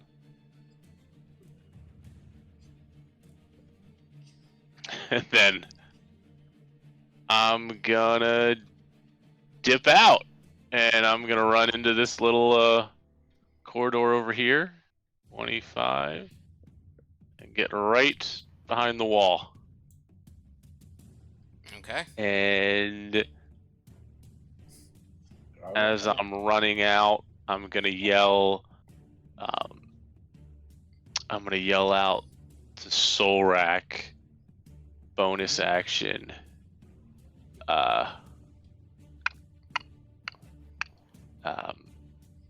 Try not to die on me, buddy. And that's gonna be a bardic inspiration for him.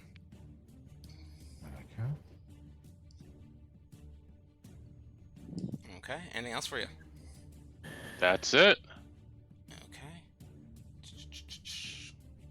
All right. This haggish woman Fang looks at you, or she doesn't look at you. You see her bottom part of her face is protruding from the opening of where her cloak is kind of pulled over her head, and out of it comes like another kind of like amphibian-like creature kind of slithers its way out of it there on the space and opens up its mouth and spits out this ray of this kind of I'm sorry. Yeah, I guess we would go ahead and do that.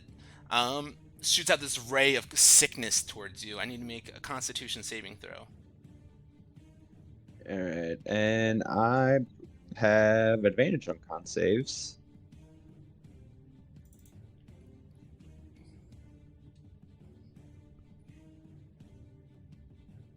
Oh. I'm gonna need it. Oh yeah, 16. 16. Let's see. Does that save? All right. Yep, that will save. You still, as you dodge out of the way of this, you still take.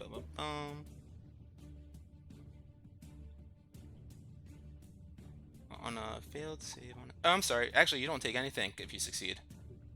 Never mind. You dodge out of the way of it completely. As Fang feels this poisonous breath from this lizard shoot out from him, but he feels like regardless he'd be quite fine from that anyways. And she kind of just backs up a little bit. Fang, giving you guys a bit of separation, and it brings us to you. No. I move Saber Fang. Hmm. If you hit the yellow one enough, she could break concentration and he'll be able to move. Yeah. Alright. I just want to see something real quick. Okay. Yes. Alright, so I move right up these steps like in the corner Okay. and I look out to like everyone and I stand up straight, my palms kind of out, and my eyes flip backwards and they turn kind of like into these flames. And I kind of just look up to the ceiling. And as I do that, and just yell out, "Fire! Fire. Uh, Fire. Fire. Fire. um, out comes this in a 10-foot radius and 40-foot tall cylinder is this radiant flame. So it's a 10-foot radius. Can you make the AOE? Yeah, For I mean me. it'll. Yeah, 10-foot radius. I'm Go ahead. yeah. I want to be able to hit the 3 and not soul rack right here. It should be possible. There you go. So you're casting Flame Strike. Is that what you're doing? Yes. Okay. So you don't get to choose if. Okay, so you gotcha. Say that technically she's not in that space enough for you to get Peggy, the one in the yellow enough as well, but you could get 2 of them either way if you want to. Well, you want the yellow for sure. Okay. Yeah. That'll do. So Okay. I'll do the yellow and the doppelganger, I guess. Okay, so this is bum. That's a 10-foot radius. Yeah. Okay. So this is you're casting at 8th level. It's normally 5th level spell, so you add 3 more d6 for each one, right? So it's 14 d6 if it hits. All right, so go ahead and roll that damage. Is it? My thing only just says 46. Yeah, When you cast this using it's 4d6 fire damage and 4d6 radiant damage at 5th level, and then for every level higher than 5th, it's an additional 1d6 for each damage spot. So add 3 more d6 for each one of those damages. That's 6d6 on top of 8d6 already, so that's 14d6.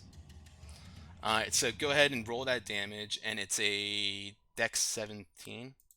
So I'm gonna be honest, I misinterpreted that because for me it says 4d6. Like, Yeah, no, I've texted you about this, but it's all good.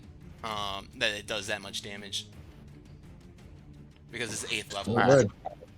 Want it? Fuck it. You don't have to do this if you don't want to right now. I mean, you could just go like punch her 7 times, and you'll probably break her concentration. Because she'd have to make a con check for each time you. Yeah. So I'm gonna hold off on that because normally when it's like it increases by 1d6 this level, it updates in the but the it's top because area.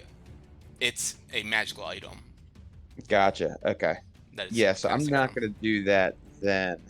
But what I will do is what I will do then is that's why I texted you about it, because I thought it was going to be unclear at some point, which is why I explained it. True. Yeah, all right. So I will take out one of let's see.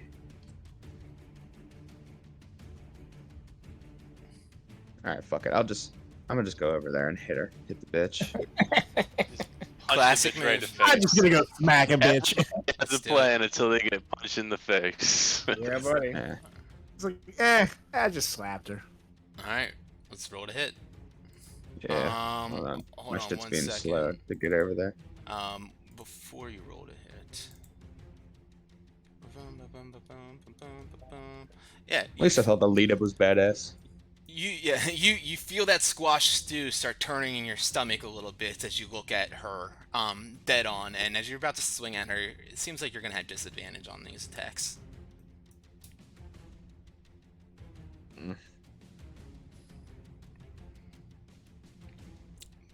Go on and roll a hit. Yeah.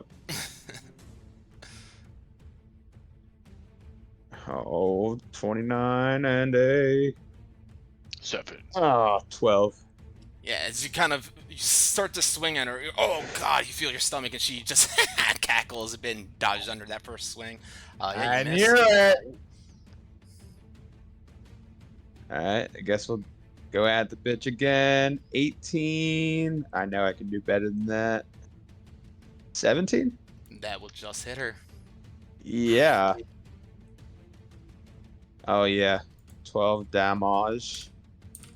Okay, 12 damage. Go ahead and make a Con save. con save. Beats it. Fuck.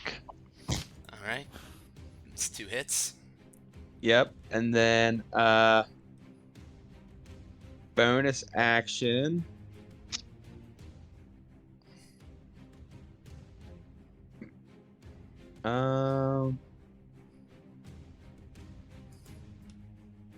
Yep, we're just gonna hit the bitch.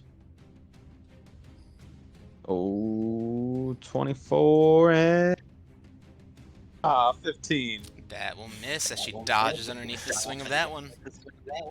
And then I run away. Okay. Run away. Boom, boom, boom. Anything else for you? Oh, Wait, didn't I have Bardic Inspiration? I don't know. Solrak definitely did. Yeah, I gave it a soul wreck since he was hurt. And if it's okay, not marked on your that's too token, frozen. I'd say you don't have it. it is Yeah. marked on the second that. Oh, he has That's regular. inspiration. They have regular Yeah. inspiration. Yeah, use that. Alright. Too And late. that is my turn. Alright, Solrak, you're up. Still stunned here. Let me see if you can. I think you can try to break out of it.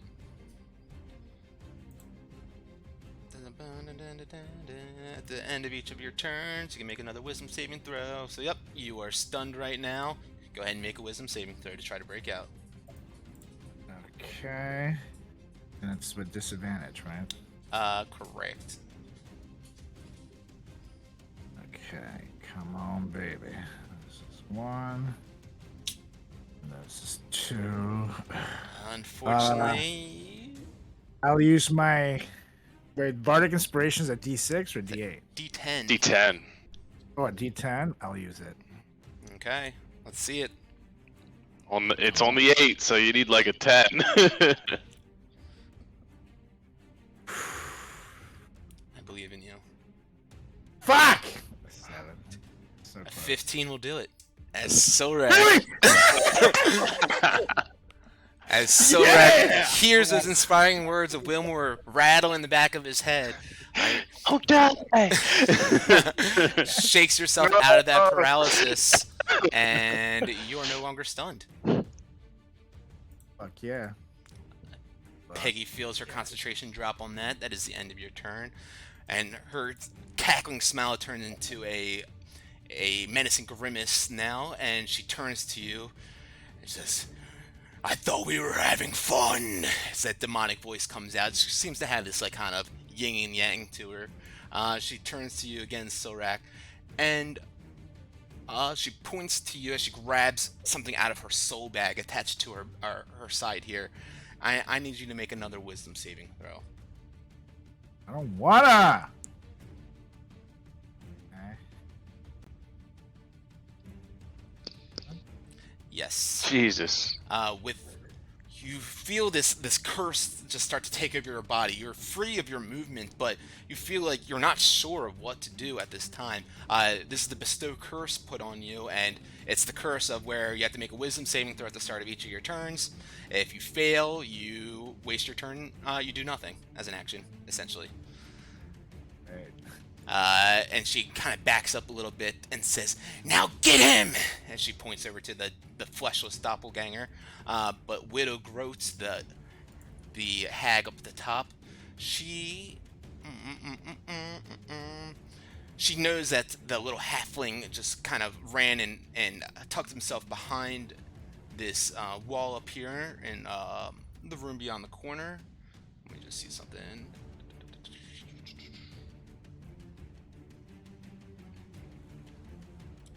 Hold on, let me just make sure that this, because usually this spell says something else, but maybe it doesn't. She's going to move her way up here as she levitates up to the top. I can then move 10 more feet. She sees you right there, Wilmore, as she holds up her hands, and all these ants that are crawling all down her arm just begin to turn into tiny glowing missiles and shoot out towards you. Just doing 12 points of damage on you. That's halved, right? Uh, It's resistant to all types of to all damage. damage. That's right. That is halved. Yeah, so 6. Beautiful. As she casts magic missiles on you. Magic missiles. Doppelganger up now with Solrak right there. You're not stunned or anything, so he's attacking you regularly, but he goes and tries to slam an attack into you. He hits you, but not strong enough to do any sort of damage. I'm gonna right post the first one that he missed. Okay, let me. Yeah, I think you can still do that. Go for it. Okay. Excuse me. He does 5 Okay, damage on you well, total. That's already halved. Okay. 5 damage. Let's roll number 1. And that's number 2. Jesus. So Yep, that'll 21. hit. Natural 20 is 38. That's crazy. 15 damage. I slash into him, a massive slash, and he almost, The 3 to that. he almost keels over. Oh yeah, he almost keels over right there. Very close. Oh, and Extra I gotta add damage. my D10 damage though. Yeah. It's just 3 more extra damage, right? Yeah, that's what it is. It's just for Yeah, the giant strength. But since I right posted it, don't. Oh yeah, I- yeah, exactly. You're right. Go ahead and add a superior. So it's 18 plus a D, whatever. Yeah, D10. It's a D10. Yeah. 6 more. So Alright. so. So with 9 that, damage. add that 5 health back to you, because you would have killed him before he got the chance to do that attack. As you slice into his stomach, you feel the life force just leave him. His body, as his eyes grow wide, and you see the pale ghostliness of then just leave his body as he collapses to the ground. And quick thing, Mhm. just because he did it to me, and I spit on his dead body. Nice, love that. I spit on your grave. Yeah. I'm gonna peek my head around the corner. And what's Solrak number 2 doing? He is in the cage and like kind of just grabbing at it and kind of like looking intently at Solrak number 1. The cage is still locked. It's still locked. All right. I'm gonna blast yellow. Guess they're all disadvantaged, right? Or Yep. You're gonna blast the one in the center in the yellow shirt. yeah. Okay. Say from where you're standing, there's like a ledge. There's like a wall, whatever you want to call it, like a ledge of sorts up on the top of that upper level. So you wouldn't be able to see her really from where you're standing, especially with Widow Groat in the way. You know what? That's fine. I'm gonna come out. I'm gonna stand right next to like Widow. Or yeah, because I can like come out, take the same space as her. Yeah. Look over the ledge, see the other person clearly, Mhm. blast her. Absolutely. Yeah, she does that concentration. And she's on that. Where is that? And then these are disadvantage. Correct. Yep, all of your attack rolls are at disadvantage. 22, baby. That'll hit. Woo! 12. And do 12 damage. I Got the 10. con check on Yep. that. Drops her concentration on that. As Sorak, you feel you can move your fingers once again and have full control over your body. This curse seems to have been lifted. 12 misses. Yep. 20 hits. 20 hits. Yeah.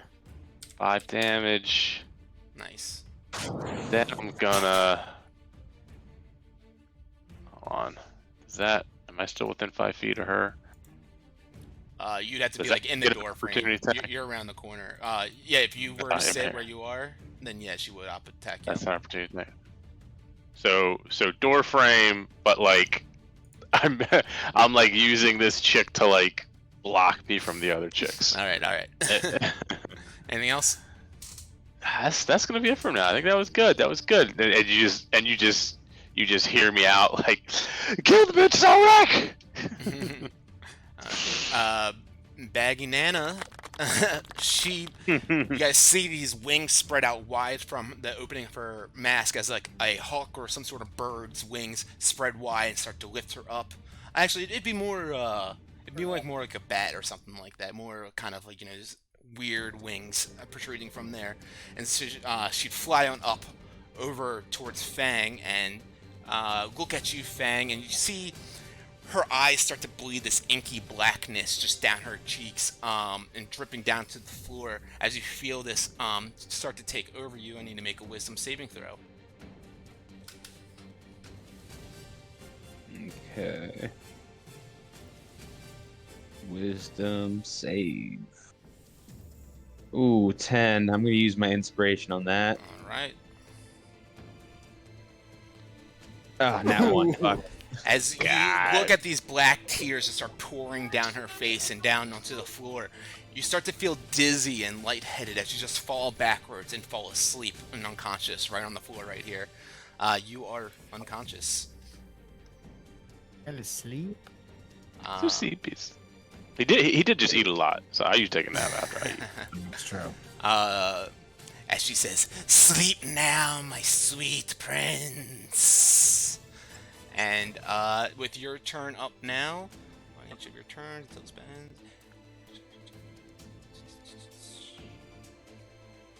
Yeah, you do not get to make a save on this at the end of your turn or anything. You are asleep, Fang. Okay, hold on one sec. Yeah, okay. Nice. You get Wilmore, turn. you see as Fang just Nice. falls down onto the ground on the other side of the ledge up there. Solrak, you're up, free of movement. All right, I'm going to run up to Yellow Bitch while I have a chance, and take a big old swing with Dawnbringer. Come on, Dawnbringer. I'll just add 18 to whatever this is. Add 18 to that. Yep, that would hit. Okay. 25. 12 damage. Plus 3, 15. Oh yeah, plus 3, 15. Oh yeah, it's a big slash into her. She spits out a bunch more yellow, noxious smoke in your face. Roll number 2. Just kind of exhumes it. And 18 of that, so 21. Yeah, that'll still hit. Pretty much, you can only miss on a natural 1 right now. Nice. 16. 19 damage. Oh, 19, yep. And number 3. Yeah, it hits. Yep. 19 more damage. Oof. Big slashes, and she, she can handle these hits, but she's definitely looking weaker after this one round. Okay, I'm gonna go ahead and do Demon Sword. Ooh, just And hits. that's plus. Yep. Just hits with the 2. Yep. And that is plus 3. That's just a 12 normal. damage. There's no plus yeah. 3 on that one. Yeah. Yeah, that's normal damage. Sorry. That's right. But I'm gonna go ahead and use my. Hold on, where'd it go? My bonus attack, my action surge. Okay, go for it. Get 3 more So attacks. that gives me 3 swings again. Yep. All right. I'm gonna swing again with Dawnbringer. Here we go again on my own. I'm gonna kill you, bitch. Ooh. Oh yeah. Just hits. 17 damage. Oh yeah, she's looking real weak now. You just give her the fury of the blade. Oh yeah, 16 more damage. she's about to fall over. Jeez, that's a few twos in a 21 row. more damage. With 21 damage on that one, you just completely slashing left and right on these first 6 swings that you do, and then number 7, you just find a purchase right in the center of her body, right through the sternum. She looks at you, her eyes exudes one more yellow cloud of smoke right in your face as she falls down to the ground, lifeless. No, each swing I take, I get angrier and angrier and angrier. And once I chop this bitch down, I point over to the blue one who just knocked down Fang and roar, "Roar, you're next!" With blood everywhere. Nice. Alright, with Wilmore up now. Or I'm sorry, Widow up now. She looks at Wilmore rather. It says, "You're a tricky little one, aren't you? You're gonna stay put." And she looks at June. You need to make a wisdom saving throw. After these ants start swarming from her body towards you and looking like they're trying to hold you in place. Are there ants in your pants? What? Nice. Disadvantage, don't Disadvantage, yes. I? And with that, Wilmer, these ants are all crawling down around off her body and around you and begin holding you into place and paralyzing you here. She has cast Hold Person on you, and you are paralyzed. As she does that, she uses her free action to reach down after she saw where you slid your octagon skeleton key to. She reaches down to your bag of holding and grabs it from within there and says, "I'll be taking this, thank you." And she actually she can't do that right now, so she just begins to run away, fly away rather, her full distance up to the bottom of the stairs. And that'll bring us to Wilmer, who is paralyzed. You can make a wisdom saving throw to try to break out of it. Let's just try it. With disadvantage. Nope. 9. Still held there in your state of paralysis. Nothing you can do about that. Nope. Baggy Nana sees Fang, who is asleep on the ground. So she is going to... Actually, she would charge up, a crackling lightning in her hands as well, and says, "Knivey sends his regards!" And she shoots a lightning bolt down at you, Fang, which you automatically fail. And you take 25 points of lightning damage. Would that wake me up? Halved. No, it does not wake you up. I will reread that to double check, but... Oh, wait. Should. It does. Yeah. You take the 12 damage only, though, because you had the half damage thanks to Wilmore's capabilities. Or what he casted upon you guys. And Baggy is now going to fly down here in front of Widow and just kind of look all around, protecting her. And that'll bring us to Fang. Alright, I get up, and now I'm pissed. And I jump down, and I mosey my way on over here. Just a reminder, you're down on the ground, so that takes 25 feet of your movement to stand up. 25 feet of my movement Or to stand 30, up. 30 feet, actually. It takes half of your movement to stand up. But would jumping down No, really but I'm just have reminding you any- that you only now have 30 feet of movement. Yeah, that's fine. I'm just make I've sure got that's clear. plenty. And I'm like, so I look at the girls. I'm like, oh, you're fucked. As I go towards my Helm of Brilliance, and I pull out a hold on. And I pull out my gun. A ruby, and I cast Wall of Fire right in front of the bitch that took the skeleton key. Fire.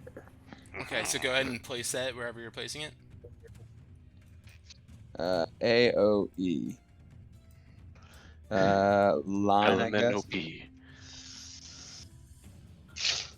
And how do you rotate this thing? Click it and then click the eye icon and drag it and spin it around. Oh, whoa. There we go. Alright, and it's facing her.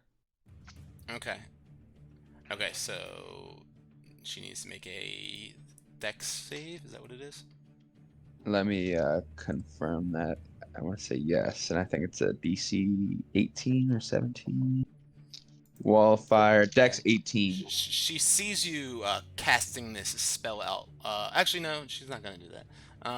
Go ahead and dex save.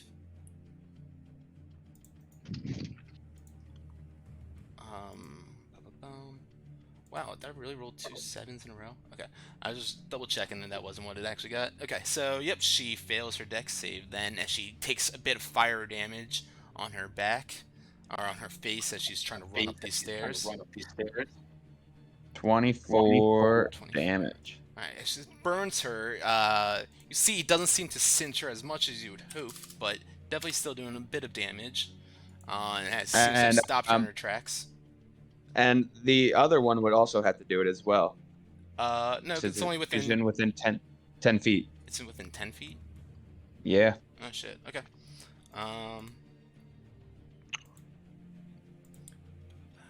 So that one will succeed.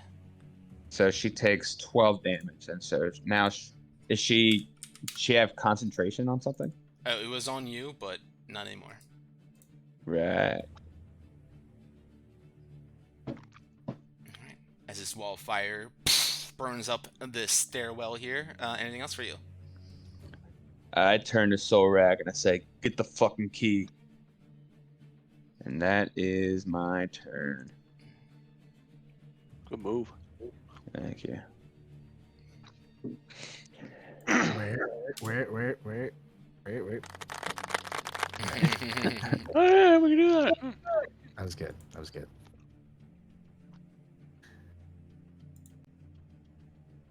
Oh, and it's my turn now. It is your turn. Yep. That's why I get the fucking key. Beautiful. I'm going to. However, if I go past blue, I'm gonna give him an opportunity. So I'm gonna run up first to No, Bluey you over here. you wouldn't leave Blue's space if you got in between the two of them. Oh, nice. Okay, cool. So I'm gonna do that. Run. And I'm gonna take a big old swing with Dawnbringer to red. Oh, I need to make a Red con has save the key. on the other one, actually. Give me 1 second. The one that Wilmer's held on. Oh, hell yeah. Up, and that drops. So yeah. Yeah. Alright, so go on. Double Solrak. whammy. Okay. Hold on. Is it rolling? My game log is like freezing. You guys see my roll? I don't know what it's. Should warm it up. No, I don't see anything from you. Maybe Just try. no. Yeah, try. Just give it a refresh, maybe. Okay, now I see it loaded, so I think maybe this should work. Okay. Disadvantage. Oh, baby. Oh, I see dies again. That's weird. 29. 29 will hit. Yeah, you're trying. You're going for red or blue. Yeah, buddy.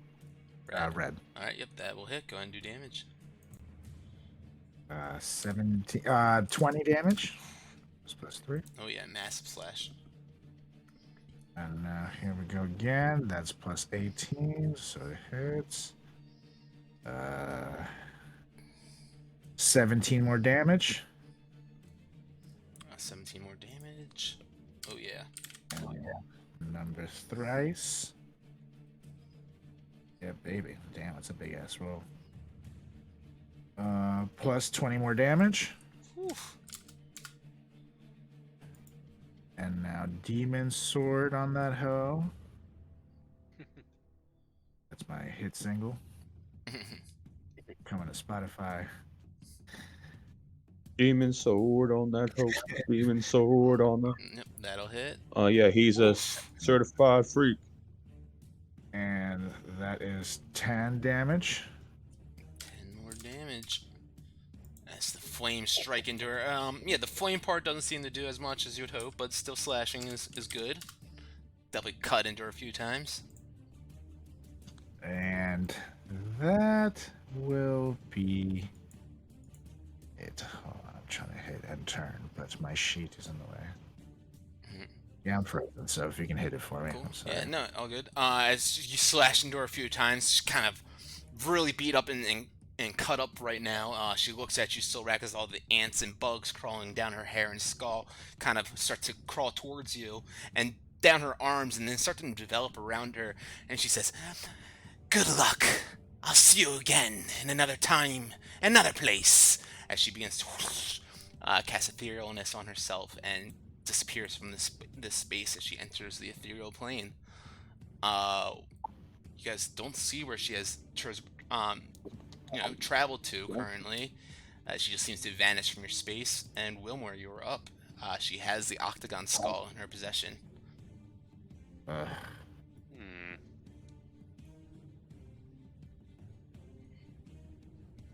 So she like plane shifted. She seemed to have traveled out of this space in some sort of capacity. Yep. Okay. Sound like she just disappeared or something. Okay. I'm just gonna blast the other one with non-lethal damage. Alright, go for it. I can reroll the one, but doesn't matter. Yeah, that will miss, unfortunately. Yep. 2. This time I'll reroll the 1. There we go. That one will hit. That's a 19. Nice. 8.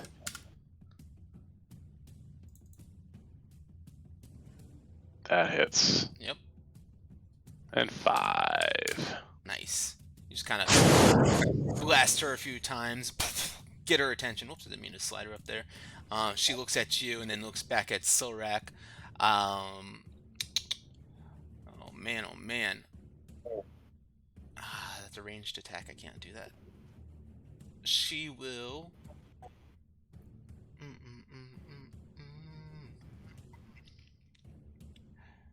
You guys also watch as she pulls her cloak over her face a bit more, and this black shadow just begins to envelop around her, and she vanishes as well into another space. Would that give me an opportunity attack while she's... It does not, unfortunately. That was worth a try. For sure. Fang, you don't see these hags as they've taken the key, the last skeleton key from you guys. Fuck. And what's my doppelganger doing right now? Is he still freaking out, trying to eat me? And he's still grabbing onto the cage and kind of like banging into it, but it doesn't seem like any of them have been able to, the hags have been able to get over there to let him out quite yet because of your guys' positioning and everything. Do any of you guys know where they could have gone? And I'm kind of, yeah. I mean, I'm kind of speaking to like the puppets and Solrak 2 as well. I'll also do that. Oh, 21. 21. Yeah, I mean, I think you would maybe know that these are night hags, and usually hags, they work in a coven of sorts, and that seems to be what the three of them, these seven sisters, possibly have created here. And with that, you know that they, night hags in general, are capable of traversing in and out of the ethereal plane at will, essentially. And possibly that's what they have done here. Traveled into the ethereal plane. I'm gonna go ahead. Finish up. From that Arcana check, I don't know if that kind of would stem from the Arcana check, but do I know how large the ethereal plane is? Oh, it is just like the material plane, it is boundless, essentially. But with a Yeah. 21, I'd say that you also know that night hags, they carry two, typically at least, very rare kind of items that they craft themselves for some sort of like, for their use, of course. They create this Heartstone, which is a lustrous black gem that is what allows them to become ethereal and enter the ethereal plane.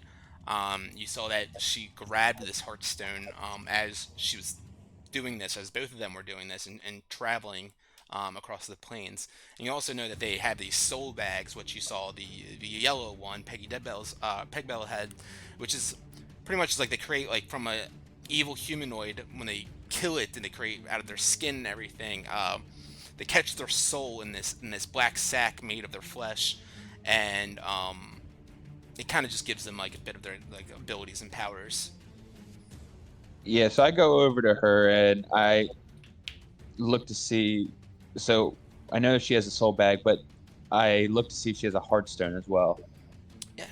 Go ahead and make an investigation roll on her.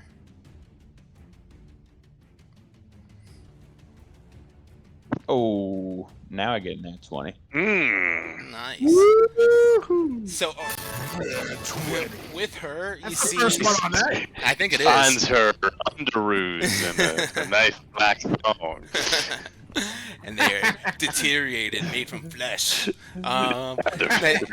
see, she's got like I mentioned before when you guys saw her first. She's got this string of chattering children's teeth, like as a necklace around her neck. And around that as well, there's a little pouch made of some sort of skin, maybe like gnome skin or something like that. And inside of that, as you're checking her out, you see that there are, not only is there the lustrous black gemstone that is a Heartstone, but there's also these 5 smaller lustrous black marbles. And they're already all within the bag, right? Those are within her little gnome skin pouch. You see her tied to her belt and whatnot is this soul bag, this like human skin stitched bag that contains a soul inside of it, which she kind of pours her magic from. they're 2 different bags. Correct. The one around her neck is just like a small pouch. Like you would carry Jerry Garcia's ashes in or something. Amen.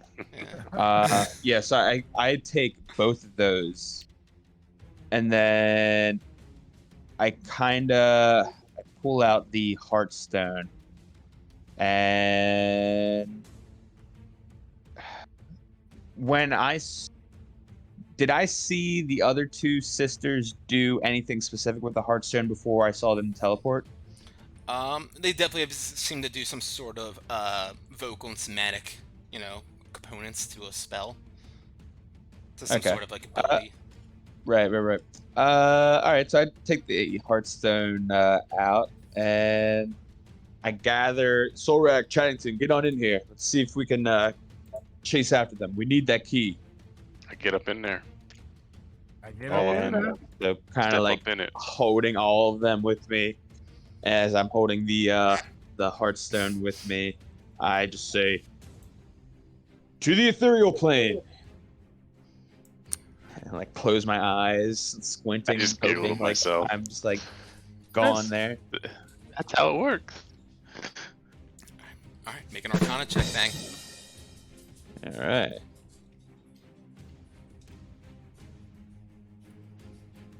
Oh, 18. 18. Do you have anything else? As I kind of jiggle the rock in my hand. With Put 18. guidance on them. I can. All right, I guess Wilmer's got guidance on you, so go ahead and do a D4. Come on now. You being a generous Oh, god. 3. As Wilmer, gives us a little bit of guidance to you. It's like, no, I'm not sure that's what you're supposed to do exactly. It gives you a bit more of a elaborate use of how to use arcane tools and magical items. You guys, between the two of you, after a few moments, figure out how to use this stone, and whoosh, this black smoke billows around you guys and swirls around you. You see stars and galaxies and different bits of the universe within it, and you're quickly transversed to another space that looks just like kind of the space you're in currently. Everything kind of seems to glow with a different like etherealness, almost like ghastliness, like you're like in another you're another like version of the place that you are currently. As you see these two haggish women kind of cackling to each other, looking at the stone or the skull in their hands. I told you that we'd get them. Nardavi's gonna be so happy with us. I guarantee you he'll allow us to put a spot on his throne now. And they hear this whoosh, air swirl around within the room as the kind of air gyrates, and you guys land right within here, and they see you about now. At the top of the round, Solrak, as you land down in the space again, and you see these two women who I would say are now by the cauldron. What do you do? I smile, said, "We're back!" And then I'm going to run up in between them again. And I'm going to... Actually, I'll just start with red over here. Run for a red. And take a big old swing with Dawnbringer. All right. Advantage. Ooh, that'll still hit. That is 20 damage. 20 damage. 21 more damage. Oof. Another massive slash. She cries out. A bunch of bugs fly off of her head, jumping everywhere. Jumping ship, essentially. 15 more damage. Oof. She's looking rough right now. Skull is kind of cradled in her against her chest, in her skeletal kind of hands.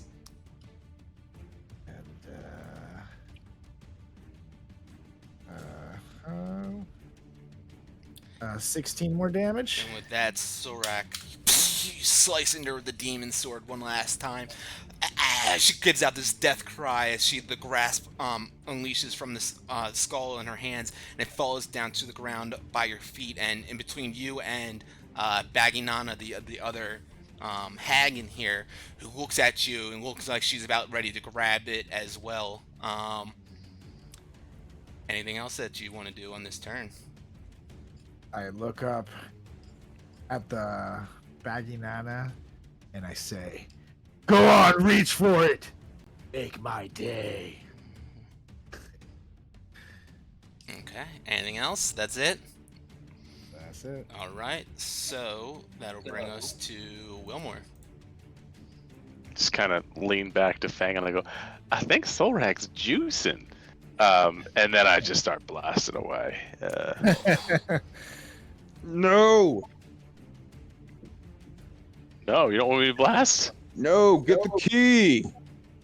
A blast. I can blast and get the key. That one goes wide as Fang yells at you. Kind of distracts you for a quick moment. Yep, that goes down. 15. Goes wide again.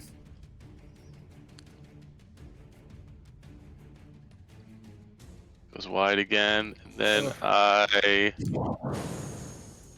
kind of 5, 10, 15, 20, 25.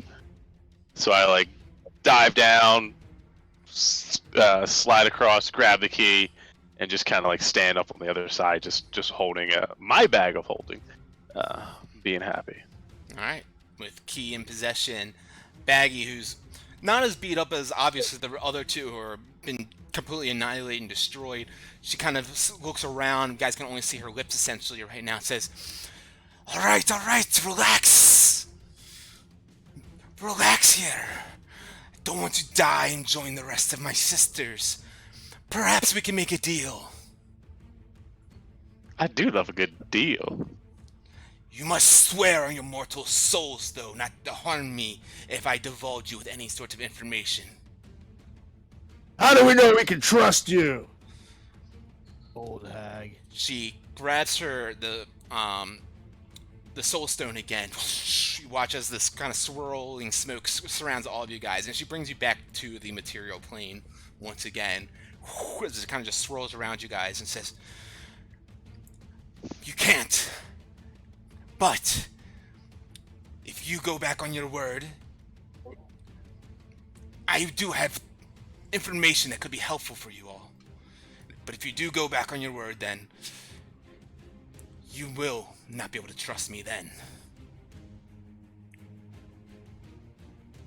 Doesn't hurt, gents. So we can't trust you regardless, is what you're saying? An enemy of an enemy is my friend. I'm saying I have some information that I don't even think the three of you know how to get out of here. You know, this place is a death trap. You can't just simply walk out. So far, everything that fights us, and I look at her dead sisters, seem to end up dead. Well, maybe we listen to our new friend here. I'll tell you what. I promise not to cut off your old haggard head as much as I want to, if the information proves real and valuable. If you try anything, and I mean anything, you will join your sisters in hell. Do you hear me? Yes, I loud and clear. I understand what you're saying, and believe me, I do not want to join them either. I look over at the guys. I'm okay to listen. I'm all ears. I'm still a little hungry, but I have your word. Each one of you. You must swear upon your mortal souls. I swear that as long as you don't betray us, we will not harm you. If you do not I betray also me or hurt me, I swear that I will not betray you. Got yourself a deal. Little one, she looks up towards Wilmore. I just kind of like looking around the sky, like, who the fuck are you talking to? Oh, me? Sure, my. Well, then we have ourselves a deal now. And she says to you all, she kind of just begins to circle around the cauldron and gets a bit closer. As I mentioned, there's no true exit to this place. You cannot simply just walk out the front door in which you came in from. There's only one true way to leave the dungeon. That is the Ebon Pool. Charred bones point the way to the Ebon Pool. But keep in mind, when you find the trail, that the red trail will lead to certain death.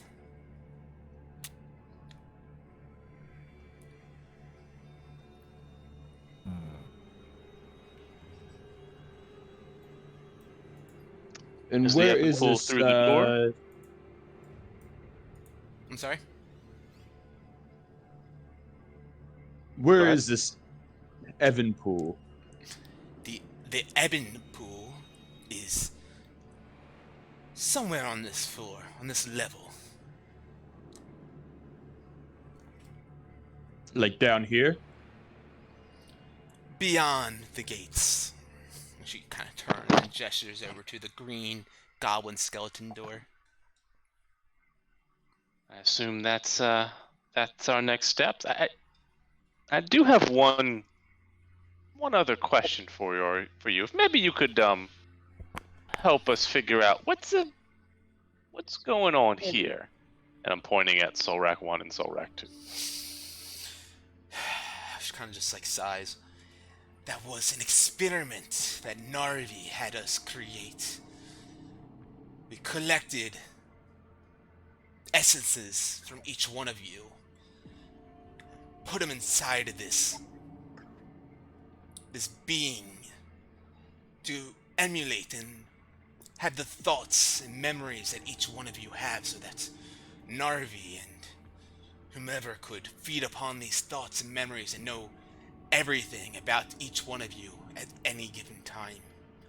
The memories of that creature is the same memories that holds within your same minds. You may have wondered how He's been one step ahead of you at any given second. You can thank yourselves for that.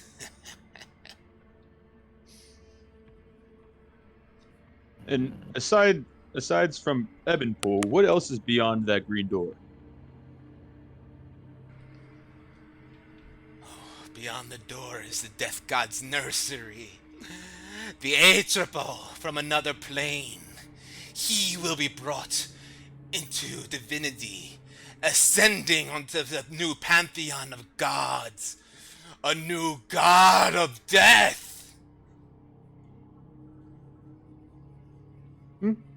So through the door, gents.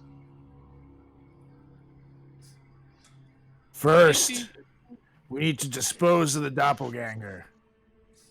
Not just leave him for Narvi to still keep using him. Especially if we're gonna get her live.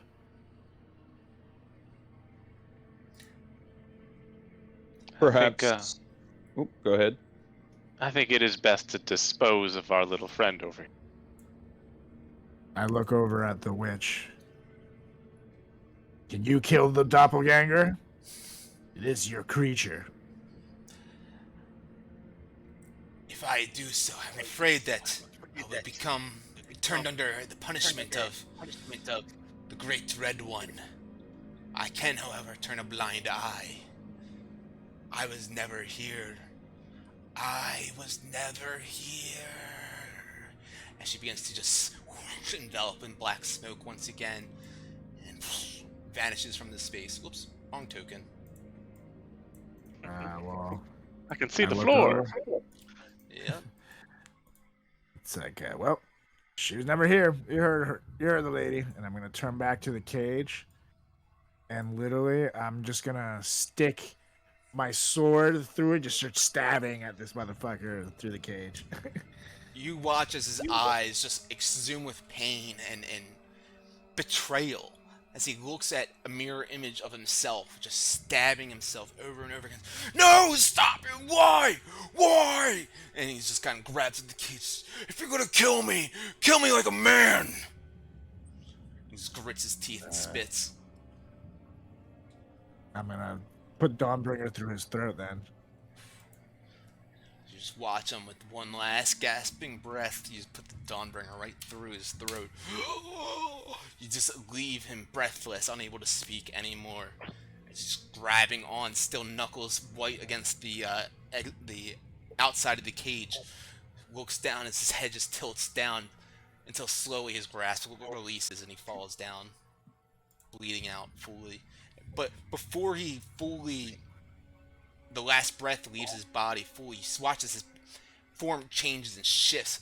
It becomes bald and like Fang. You see the tattoo kind of up on his face, and it quickly shrivels down to the sides. And you see he looks like Wilmore, and it shrivels back up to you, Solrak. Lets out one last howl, and then he shrivels down, and he is no longer. Is this like the T-1000 in Terminator 2? Like, in the fire pit. It's a good callback. Yeah, buddy. I look back at it, and it's look at the guys and say, well, sometimes you just have to kill yourself, right? And then I walk off. That's the spirit.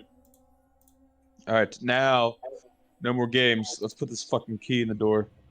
I think now we keep moving, and I kind of like every time Fang curses, I just kind of like look at him for a second, like, huh. And I put the skull in and turn it. You put that last skull in there. The octagon fits in there flush. Locks in. Spins 360, and as it does, these lights, brilliant lights, begin to illuminate from the grinning goblin skeletons on the door. Each one of their bodies illuminated now, and you hear the last latches unlock inside of the door frame, and this door unlatches and is now able to be moved about freely. I pull it with my super strength. Okay. pull open the door with your strength. It does take that strength for you to slide it on open, but slowly but surely it does exactly that as it pulls on in towards the room that you are currently standing in and exposes the chamber beyond. Before I go in there, I'm gonna take another potion. Okay. Yep. I guess now's a good time for that potion of Storm Giant Strength. So just throw that back real quick. I will do a superior healing. So 8d4 plus 8. So my strength score increases to 29. Ah, that's scary. 13 plus 8. Right. So many fucking ones. You It's guys so hear a annoying. shrieking sound emit throughout this chamber as you open up the door, Solrak. Just echoes and reverberates the walls. Well, I'm gonna go ahead and pop 2 greater healing potions as well. Yeah, I guess I should take a potion of Supreme Healing real quick.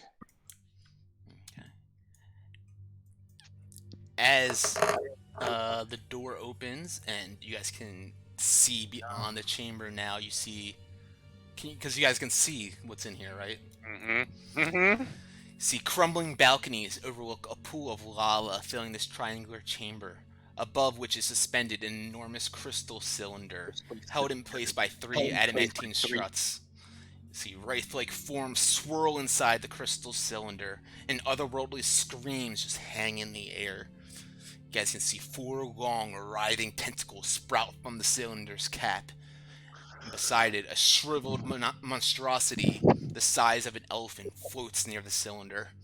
Its body is wet and malformed. Its arms and legs are atrophied, and its oversized head drips this black goo just spreading out from its head. The creature is attached to the cylinder by a twisted umbilical cord as it just floats there before you guys over top of this lava pit. Yeah. Would I recognize this as the same being that I saw when I took a little trip? Fang does indeed recognize this as the same being in his vision. Was there anything else you saw in your vision, Fang? Nothing really pertaining to us being able to kick its ass. But there's only one way out of this place. Before we go in, can I just hit it up with a rod real quick? See if I get anything crazy going on. From where you're standing, you get nothing. And how long has it been since we took the potion? Just so I can track. So you And can also do. for him. There's been 20 minutes total that has passed since you guys have applied, taken those hour-long things. Okay, so note that we have 40 minutes left, and I get to use my ring twice, so that's 2d6s. Wilmer, you're really, nothing like specifically is pinging, but you're just getting an intense aura of necromantic energy from this room. Fang, didn't you mention in your vision he was kind of tethered to something with like a cord? You see him connected with an umbilical cord to this crystal in the center. Okay. Let's go cut off that cord. The cord, whatever he's connected to, must be feeding him. No, but within the vision, I saw something with it was about 7 feet long blade. Maybe that's the key to cutting him off from the crystal ball. Where you saw him also was not in space. It looked like outside of some sort of decrepit castle grounds.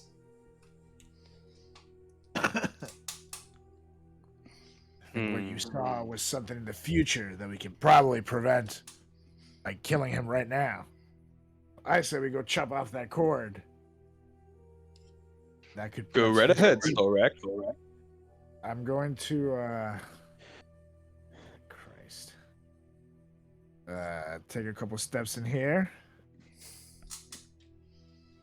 And this is because it just, as you go deeper, it gets smaller, or this little bridge under the tentacle things. Yeah, that is like a adamantine strut that seems to be connecting on each one of these platforms to this central crystal structure in the center. So there's a crystal in the middle that I'm assuming is chrysanthemum or whatever it's called. And he's tethered to that. Yes, there's an umbilical cord tethered to him to the giant crystal, and inside the crystal you guys can see all these wraith-like spirits and forms kind of like swirling around. Some of them slam into the glass as they screech out these wraith-like noises, and then these tentacles attached to the crystal as well, kind of like swarming all around, writhing everywhere in each direction. I'm gonna actually I have rope. Let's see.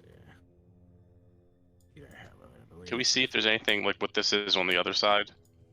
It's like Yeah, make an light. Arcana check. You still have disadvantage, or I guess it's a flat roll for you. Yeah, I have 50 feet of rope, you guys. So 17. I'm gonna 17. tie it around my waist. Seems like it's like a portal of sorts. Teleportation portal. But go on, Let me Solrak. ask you something, Solrak. Before you tie rope to yourself, what is your plan? So I want to tie a rope around myself. You guys can hold on to it in case those platforms there collapse, like everything else around here seems to be collapsing. I'm gonna go to the middle. I'm gonna cut off the umbilical cord, and also want to smash that glass. Be whatever trapped spirits are in there. Okay, that's kind of what I thought you were gonna do.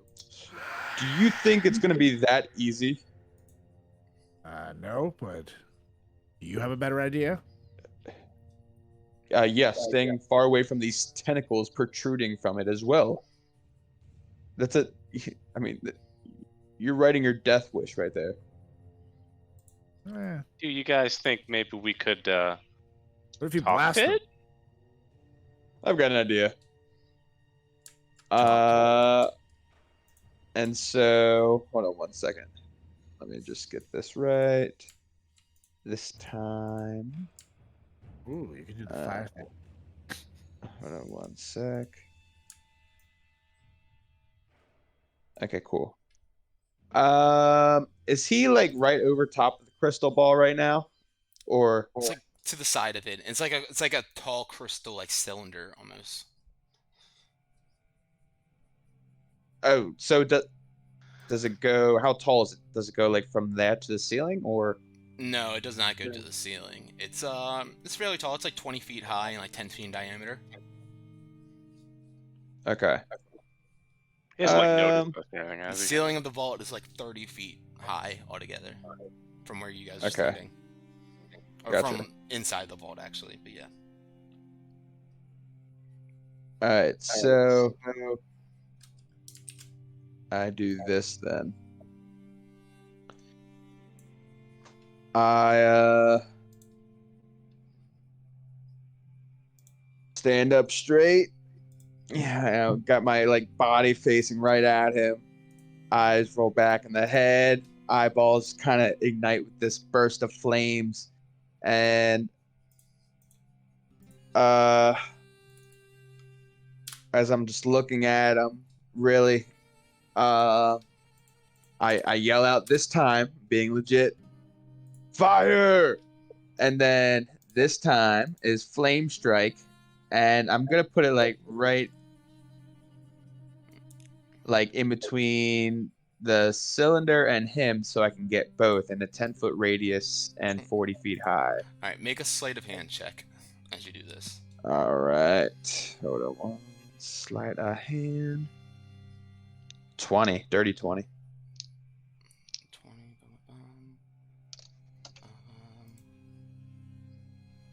Okay. Fang, see as this creature's kind of just hovering and floating there. It seems to have noticed you guys, of course, but seems to be floating there and not like doing anything quite yet. You guys aren't really doing anything quite yet. So you take the moment to slyly take your magical artifact of Lathander, the Undying Flame, and you cast one of the spells out from it. And you guys all watch as this brilliant radiant light seems to explode all around this elephant-sized fetus, if you will. Fang, go ahead and let's do that. Okay, so it's 14d6 for each, or 14d6 total. And I need to make a dex save. yes, 17. Okay.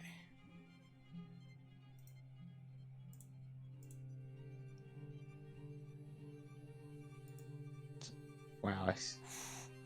All right. With the 16 on the dex save, you guys watch as this brilliant radiancing, flaming. It's both fire and radiant light just explodes in a pillar right on this creature.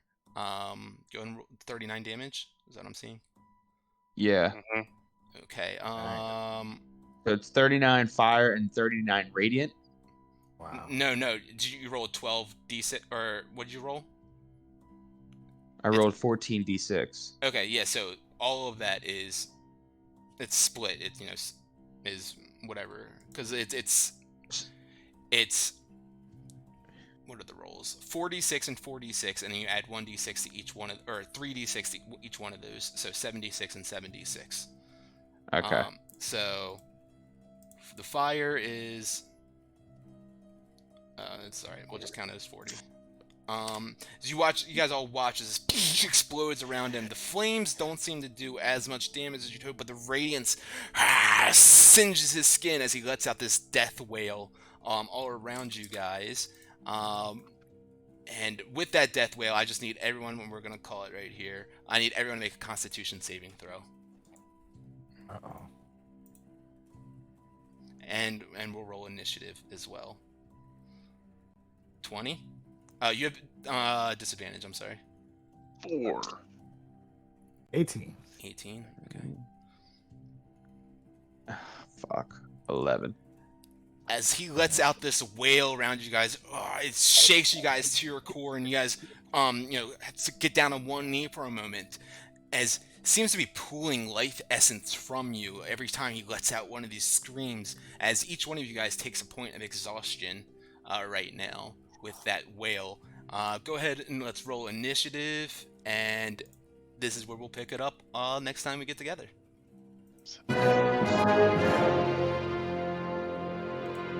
I was ready this time. I was ready for it. Ready? Yeah, buddy. 6 it is. 11. And... So everyone mark a level of exhaustion on your character sheets. Am I looking at the right initiatives? Solrek, you're 6. I Yeah. wasn't an 8. I was I'm 17. 17. Okay, so it looks like these rolls aren't picking up in the combat tracker. I'll leave that note above. 11 for Fang. Cool. Top of the round then with that. Each one of you guys takes a level of exhaustion. As this creature now seems to be exhuming this black liquid and goo out of its head even stronger, and lets out this bellowing rage that just shakes you guys to your core, exhausting you a bit as all the tentacles around the crystal begin to writhe about, slap around, and seem to be activated now, almost as if you have definitely striken in some fight in this thing. We will pick it up here, like I mentioned, the next time we all get together and see where this goes. Oh, baby. Right. In our last episode next week. Well, we all die. Love it. Great game, guys. Man, oh man. Sure you weren't expecting the Sohn sisters. No. I figured they were gonna pop I up at some should've. point in time. I should have expected them to pop in when they did, but I did not at all see them coming. Then. All good. I'll go ahead and if you guys want to drag your tokens in here, I'll let you because you guys were like walking in here and shit. I guess go ahead and you can place yourselves respectively where you'd want to be, on this ledge or in the stairs right here, just not outside the room. As this door slams shut behind you guys and you enter. So yeah, definitely feel free to place yourselves where you want. And yeah, man. Thank you again, guys, for playing. Thanks everyone for watching. Great game. Excited to pick it up here the next time. Don't know if we got a quickie in this week, but it might be best to just leave this for a full game regardless. That's a big one. That said, guys, have a good night. I think that's it. Take that short rest and look out for those goblins on the stairs. Save games. Later. Thank you. Thank you. Bye.